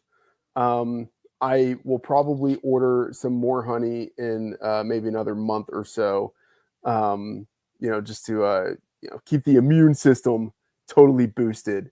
But yeah, everything is good on the honey front. Doing a lot of skiing, which absolutely love. So it's like I'm trying to condense like my work days into like 3 days if possible, to where I'm just like cramming as much work as possible so that I can ski as much as possible on the other days. I twisted my ankle, not skiing, but slipping on ice when I was walking out of the resort. That's the Jeff Feinberg special right there. Yeah. He like dislocated a kneecap or so. He had like a really weird one that happened. Yeah.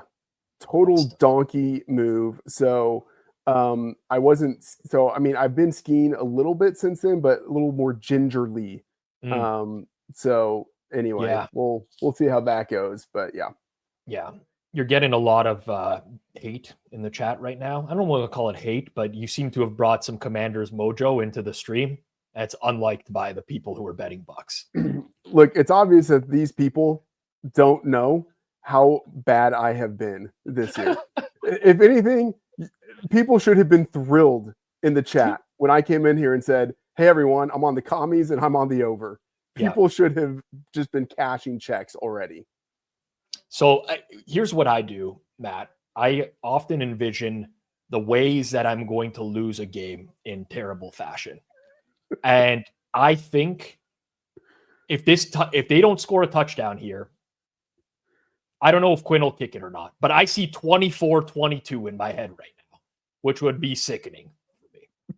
Washington field goal, Tampa touchdown, Washington drives. They have to go for 2 and they don't get it. That would be really upsetting.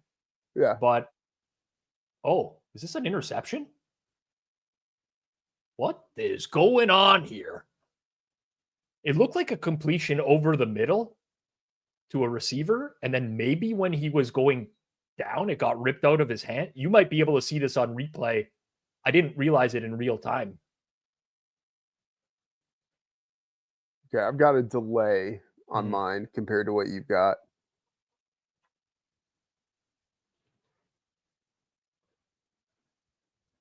Oh, they won't even be able to review this now because they ruled forward progress is stopped. I don't even know what the hell that ruling is.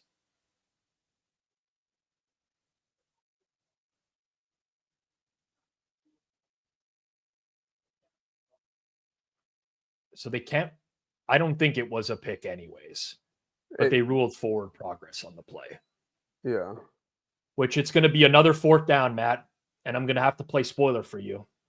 You'll be able to see my reaction. So are they kicking it? Are they going for it? They've snapped the ball already, and they've scored a touchdown already. Who was it? McLaurin. Okay. Scary Terry. Over the middle. Okay. Well, look, I feel like you should not be worried about this. I mean, I have, especially on, you're more on the side than the total, right? Yes. I honestly don't even really care about the total. Yeah. Totals have been where I've been really bad this year. And the thing is, it's like, I feel like I need to do some sort of existential deep dive study, because like I've gotten closing line value on a lot of the totals and I just haven't hit. And I would actually, I'd love to get thoughts on this from a number of different bettors. I feel like anecdotally closing line value doesn't mean as much as it used to. I don't know if that's just me. Yeah. It's definitely confirmed. Like if you run like a log loss of opening numbers versus close, and you do it year by year, this year especially, it has mattered a lot less in the NFL. Yeah.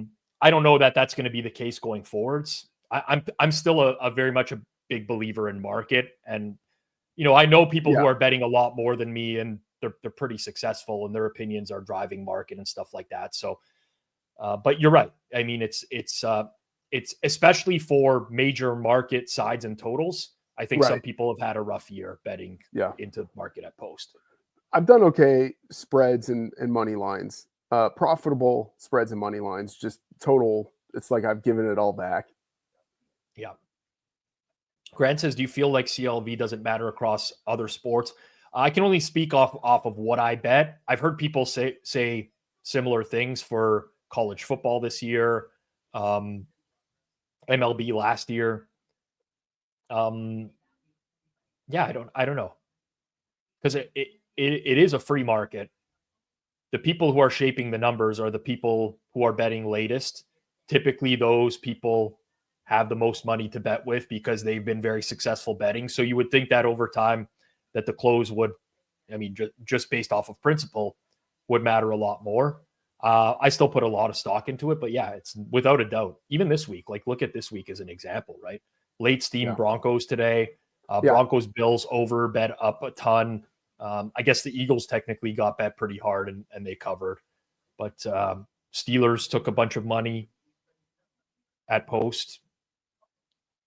Just never had a chance. Yeah. No, I mean, I felt great about Steelers plus 10. So did Yeah. I. Yeah. I don't know why. In hindsight, I don't know why, but I felt really good about that bet. I thought it was and even after watching the game, Baltimore rolled them in the early going, but it was still very much in the spread was very much in doubt for a large majority of the second half. So yeah, what are you going to do? Such is life. What do you make of Baltimore Buffalo next week? I think that's going to be an awesome game, like potentially game of the year type of thing. I think Baltimore should be favored. Yep. Yeah. I will have a position on Baltimore. I think it's I don't know what your thoughts are on it, but Lamar Jackson has been his best throughout his career as a road dog. And I know like trends like that I'll just say they don't matter. Like, but it's like, I like having it. I would still rather have that than like, oh, Lamar Jackson has sucked throughout his career as a road dog. You know what I mean? But even just looking at like the power ratings, the injury situation, kind of potential matchups, I think that the Ravens should be favored. I am just off of raw numbers and no matchup stuff done yet, very close to pick 'em in that game. Mm-hmm. Yeah. I haven't uploaded the data from this week yet, so that's what I would have priced it going into this week. Mm-hmm. I tend to agree with you, and I'm just going to be very honest with the audience here. I will force more plays in the playoffs, even if they're at smaller edges, especially because this year has been a pretty solid year for me. So I'm kind of I don't want to say playing with house money. I still want to bet big on edges, but I'll be a little bit looser, I would say. KC Houston is an interesting one as well, in the sense that like Houston's offense like really came to life in the second half against the Chargers. I don't know if I'm buying that. KC's basically been off for 2 weeks now. They basically rested everyone week 18. They get the bye this week. It's a pretty unprecedented situation, I would say. And I know the Chiefs don't blow out teams all that often. Yeah. But God, in my head, that like it feels like a blowout. I have it projected right on the number with the market. I have it projected at 8.25.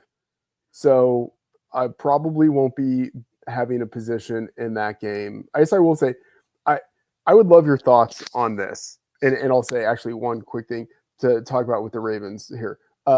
I'm projecting as if Zay Flowers doesn't play in this upcoming game, but there's a chance that he might, which could push it even more towards the Ravens. With the Chiefs, I'd love your thoughts on like the decoupling of money line and spread, because like, like you're running out of teaser options at this point in the year. But where the Chiefs are priced right now, I don't want to say stuff like teaser or the millennium or whatever, but this is I'm going to take the Chiefs down every single time in this time, single time, because they are very, very good at getting it done, plain and simple. They find ways to win games. Kate Otten will be down to the 20-yard line or so here. They got it on third down. So that refs actually made a great call not calling a face mask on Baker on that previous play. It looked very close in real time, and it definitely wasn't. Someone says Baltimore KC teaser. Probably. I mean, Yes. Baltimore does it. Yeah, I think you got to do that. Like, you Yes. just find options to put in with KC. You Yeah. really. Yeah. And that's going to be a good one. Yeah. Like, if you just told me, hey, Matt, you're going to have the option of Wong teasing the Chiefs and the Ravens, just like, done. You just don't even have to tell me who their opponents are. I'm probably going to do it. Yeah. With that game in particular, the last game we saw of KC's offense was against the Steelers. I think it looked very succinct with Hollywood Brown in there. Yes. It felt like a completely different offense from what I had seen for a long time. Maybe I convinced myself a long time ago that KC is just going to win the Super Bowl again. And I actually been believing it more and more with each passing day. It's like, that's just where we're headed. And now they get Houston at home. Like, it's a great matchup, 2 weeks off, while Buffalo and Baltimore are going to kill each other basically next week. Yeah. Just feels that way to me. All right. Here's the thing. I do not disagree with you. And, from the preseason, I have a position on Chiefs to win the Super Bowl, because why wouldn't you? Right. But I just look at both the Ravens and the Bills, and I think they are better. They are better in a vacuum. They are better than the Chiefs, but that is different than beating the Chiefs in the playoffs at home. And of course, the Chiefs are going to be underdogs in that game. I just think that's how the market is going to shape. The Chiefs will be underdogs. And how can I not bet on Patrick Mahomes in the conference championship game as an underdog? It's like, I feel honor bound to do it. Right. We got some questions in the chat of like, what would you make Buffalo at KC and Baltimore at KC? So I can talk about that, but the challenge is that next week's games are going to have an impact on the spread regardless, right? So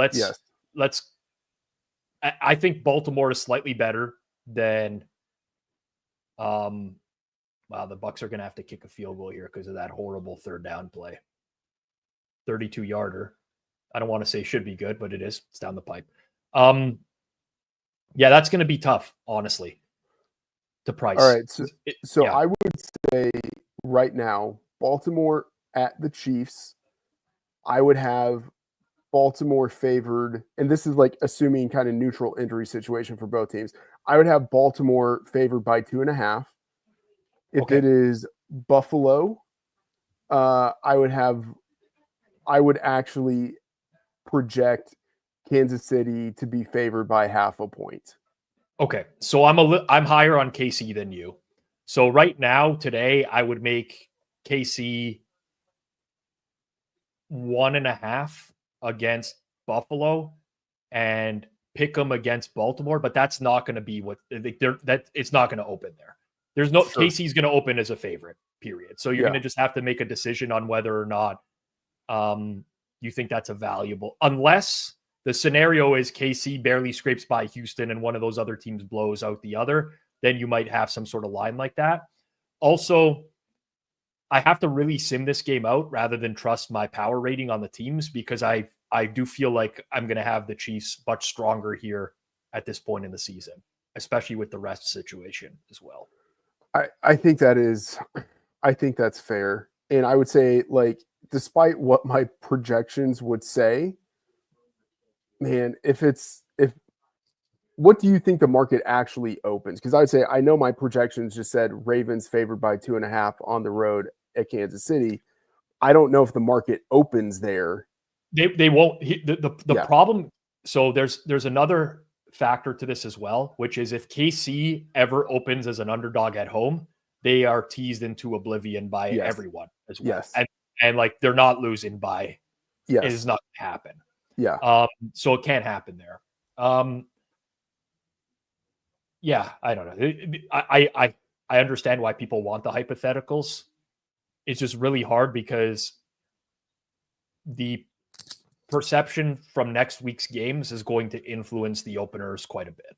And that's not what the market will settle at something different, but opener is a different conversation.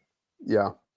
I mean, okay, let's say one of these teams blows out the other. Yep. Let's say Ravens blow out the Bills. Are the Ravens opening as 3-point favorites on the road against the Chiefs? No. Like, no. But it can't happen. There's a long right. line drawn in the sand that Yeah. the Chiefs cannot open a dog.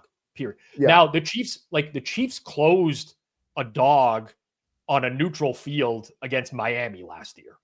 If that was a London game, and people were like, "What the fuck?" Like the Dolphins are 2-point favorites over the Chiefs on new. So the market could bet against the Chiefs, and I wouldn't be surprised if that actually does happen because the Chiefs have a poor profile this year from a relative to past years, let's say, statistically speaking. Yeah. But it will never open in that spot. It Yeah. would take some serious sharp influence to move KC to a dog.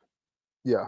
And the thing is, like, I'll say, like, I know that there's like a difference between like my projections and like the way that the market would shape and like actually maybe even how I would bet this. I just like I know that the projections would say Baltimore favored by 2.5 on the road. Like my gut instinct is like, no way would I bet that. Like I would always want to be on the Chiefs as dogs at home, especially at home. Just to pull out a close game. It's so hard to bet against the Chiefs just to win, period. Right. It really is. There's something about the distribution with that team. It is very Brady-like. It is very Patriots-like, Right. where they Yes. just are going to figure out a way. There's something there that causes them to win close games so Right. much more than everyone else. And it's Right. not, to me, it's very repeatable, at least at this sample now. Right. Yeah. And I would say like it makes me think of old friend Eric Eager. And like one of the things that he would say about the Chiefs with like you kind of need two different sets of power ratings for them. Like one where they're playing a good team or like in a game that actually matters, and then like all the other games.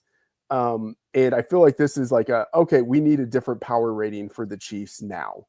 And it's like, well, I'm just sort of using the power rating that we've had like throughout the season and then bumped up a little bit to adjust for, the fact that it's Mahomes in the playoffs and stuff like that. But like, that's like sort of like finger on the scale type of stuff versus like actual, like sort of numbers based kind of stuff. So it's interesting, but like, I do feel like we actually do need another power rating for the Chiefs at this time of the year.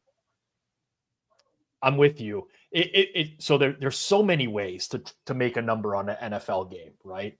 And I think power rating wise, anyone that's, and I don't know what you do particularly, Matt, but I know like a lot of people love, they have their number on each team. They factor in home field advantage.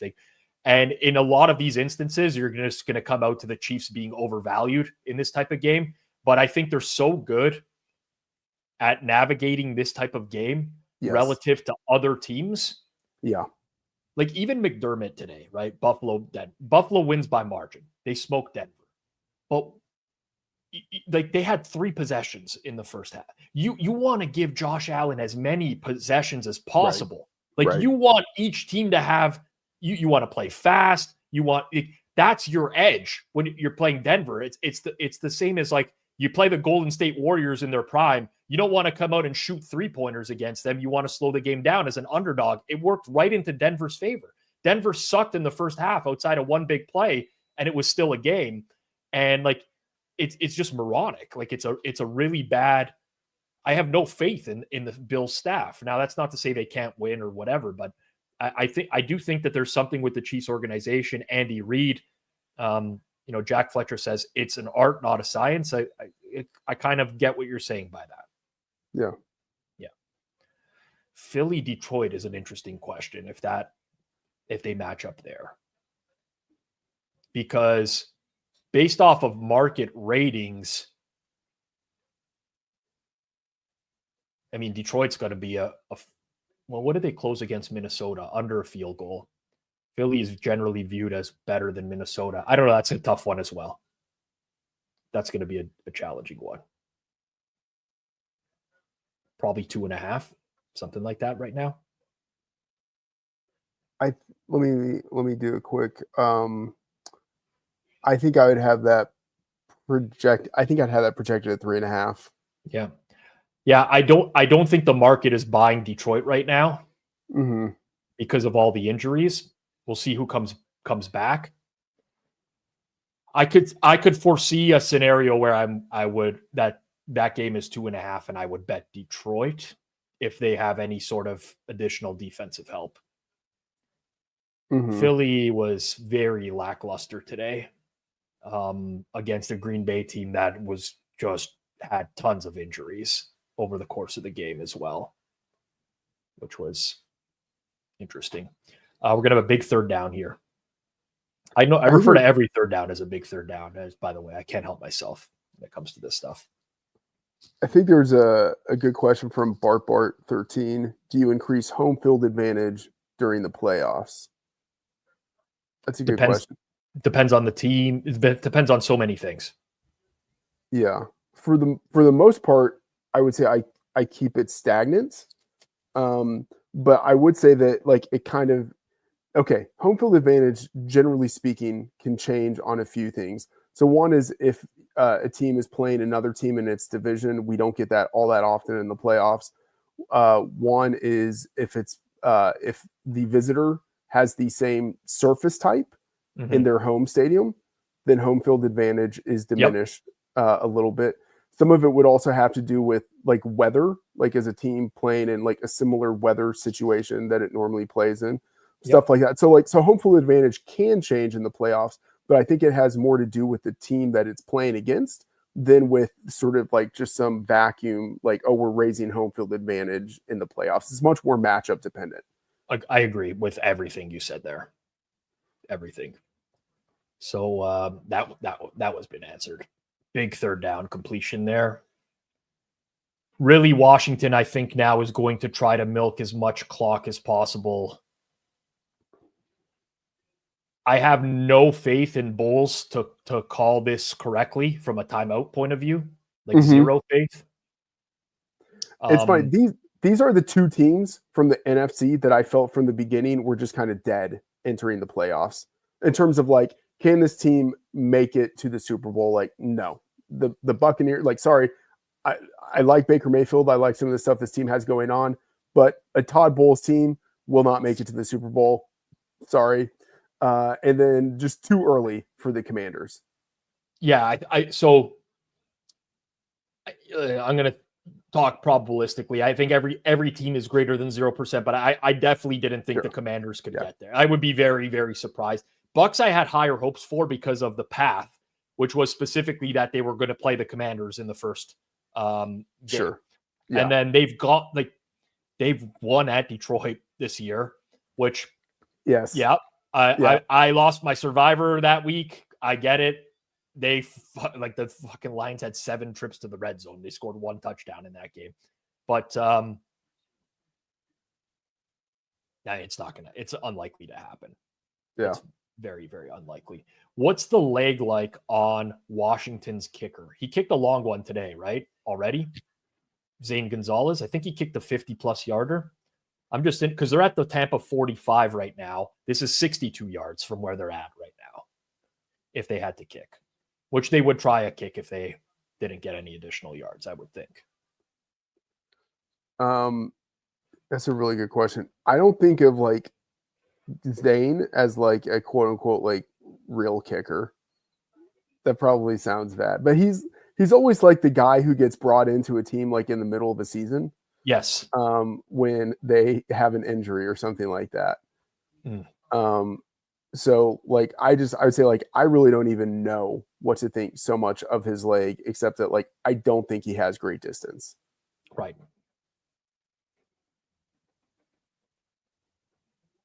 Let me see. For his career, 11 of 19 from 50. Okay.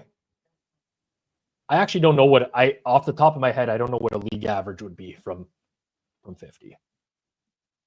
That's a good question. Let me look that up. I think it would be higher than that. One day I'll just be able to say it out loud and AI will tell me. Like my computer will just hear me and tell me. I think we're only a couple of years away from that, sadly, at this Yeah. point. What do you mean, sadly? That would be amazing. I'd love that. It isn't. It isn't. It's kind of like I use AI for a lot of things.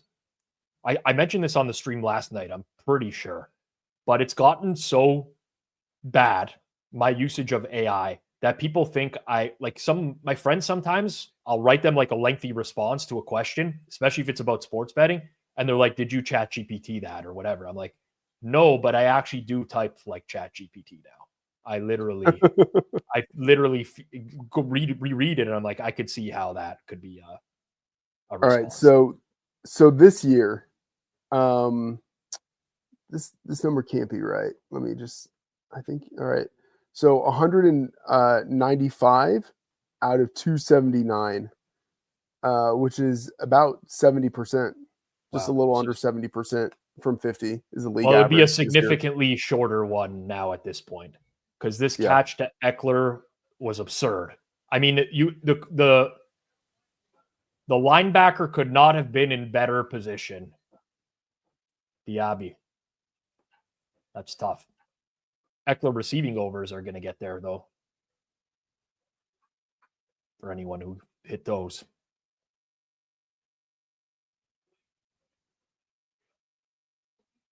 Yeah, that was a nice catch. Mm-hmm. I mean, really, I'm not going to say like Tampa's choked the game away. I don't, but there have been a lot of self-inflicted wounds in this fourth quarter for them that are really going to cost them. The fumble, obviously, in their own territory with Baker, that third and short where, that was bad. And they just haven't come up in the big moments here. So I think Zane Gonzalez is going to have, at some point, a kick to win here. Yeah. Inside 40.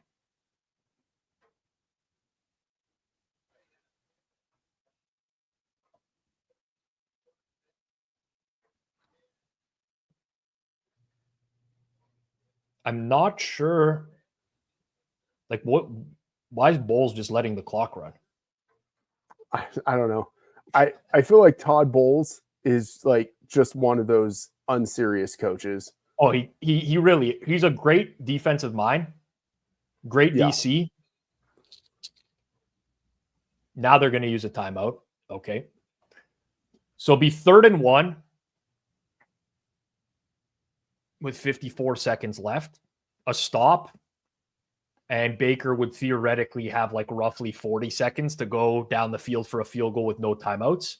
Mm-hmm. Possible.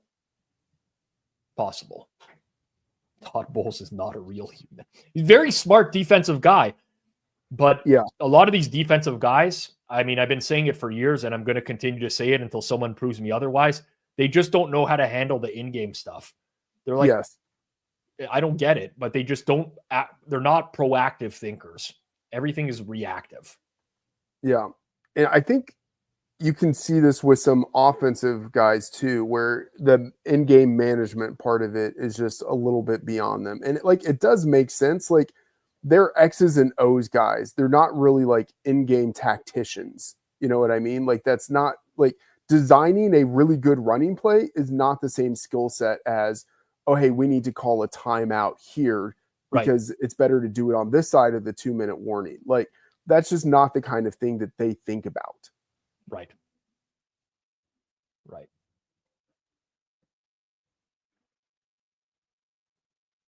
Where did you have this game projected in terms of the spread? Because I had it around 2, which is why I bet it when it was at 3. I had it like 3.4, 3.3. Yeah. And I had the total at 49. Yeah. Is where I had these. I did think part of the reason I mean, it's a bad handicap because part of the reason although I'm looking at it now and maybe it's fine, I like the total under in this game because of the amount of rushing I expected from both teams. That was the main handicap in the total. I thought Tampa would be a lot more successful running the ball than they did, but they still ended up churning out 25 attempts. Washington, 19, 29, 30, 31 attempts on the ground as well. So that was pretty much like, it was never about offensive efficiency necessarily. It was just more so about game script, I would say.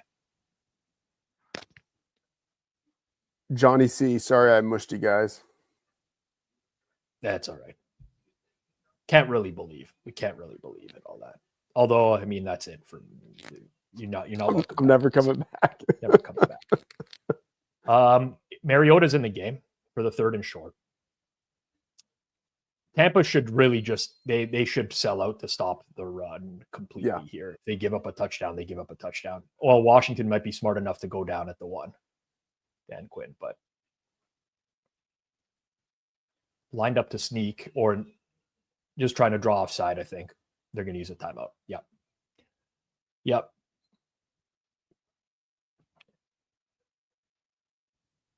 You can always tell from like the first quarterback call whether or not they're trying to draw offside. It's so over the top. Right. Like they would never, ever call stuff at the line like that. Like just go up to the line and pretend like you're actually going to run a play. I don't know. Yeah. Although they work every now and then, they still work.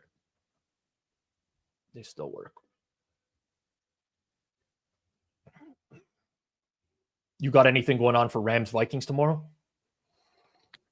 I'm on Rams money line plus 125. So everyone should just pile on to the Vikings. But on the Rams. And then I also, in the prop market, Kyron Williams, anytime touchdown. I bet that around minus 130, minus 140. I have that projected at minus 203. So I think there's, some significant value there. So Daniels, they had him dead to rights, but he made a great play to pick up the first down here. So that they look like it might have been a 5-yard loss. And he's a great player. He's a great player because so last time out used by Tampa, Washington will probably just line this up to wherever the kicker wants it, and there will be an attempt in all likelihood. Wow, Kalijah Cansey had him dead to rights. Yeah, he did. Daniel Cook says, I hate betting against these uber mobile quarterbacks. I do agree. Yes. It is really painful to watch games where you bet against, like Lamar, as an example. Yeah. Mahomes is the worst to bet against. Every third down is just like foregone conclusion. If it matters, it's going to be a conversion. It doesn't make any sense. Where do you think Daniels ends up settling in? Because it's not as if fantasy rankings are the same thing as how you evaluate these quarterbacks in real life, but there is some correlation. And I've started doing my way too early fantasy rankings for 2025. And I have Jaden Daniels as, I think, my number 4 quarterback. And I'm just curious, like, in terms of like real life, where he ends up settling in the echelon of quarterbacks. Where would you rank him right now? It's really tough. I'll give you an answer, but he spent a lot of this season injured, at least I think in the latter half that hurt him. But also there's more and more tape on him. And what would worry me was that in college, the knock on him was he took too many sacks. And in the latter half of the year, he took too many sacks. And I wonder going forwards if that's going to end up being, because that's not a trait you want to have as a quarterback. Right. I think he is well above average right now. And I would guess that he is going to be a well above average quarterback, but not elite. Mm-hmm. Yeah, that's fair. I liked him as much as I liked Caleb when he was coming out. And I thought like there could have been a case made for either one to be sort of like the number 1 pick. But all right, you're ahead of me on this. Have we seen the kick yet? We have not. Zane is out there. It was it's going to be, I think, 36 or 37 yards, roughly. Zane Gonzalez, pressure on his back. They're about to snap the ball, so I'll let you know. And it hit the upright and went in.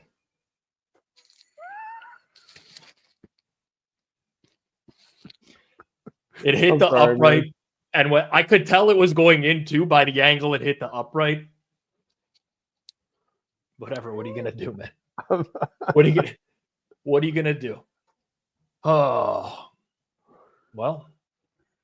If you should go to Twitter right now, Matt, advertise 1-0, last one plays. Classic move. Charge for the Rams pick for tomorrow night. Yeah. You're on a hot streak. Here we go. Boom. Yeah, man.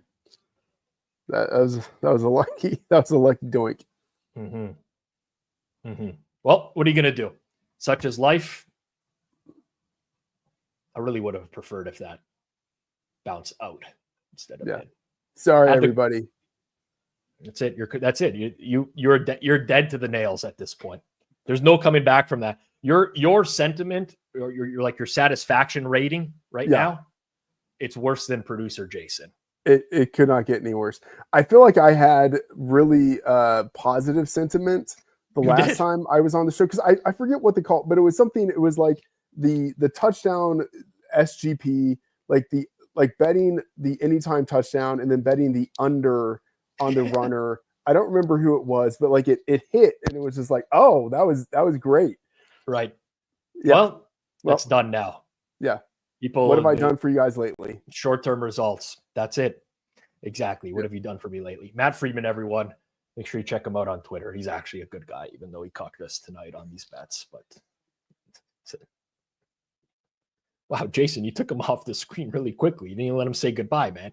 At least let the guys say goodbye. That was quick. Doesn't matter. Goodbye, everyone. Have a great one. Good luck with the Rams. Thank you. Matthew Friedman, everyone. That was tough. It's not been a good weekend for me.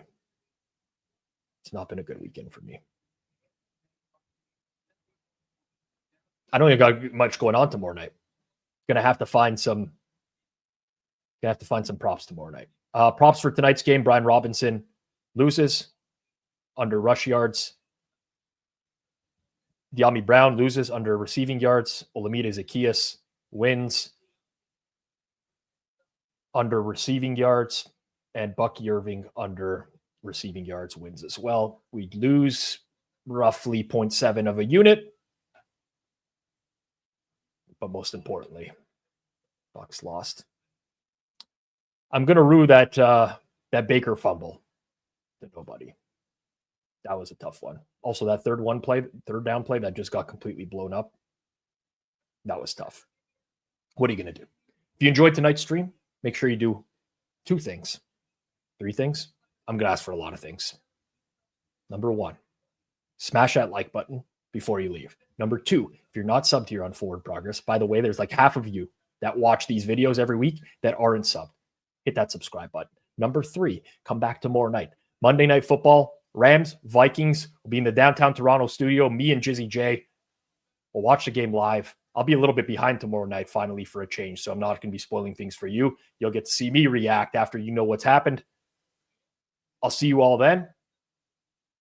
Thank you, everyone, for joining. This has been another watch along here on Forward Progress, presented by FanDuel. Peace out, everyone. Enjoy the rest of your night.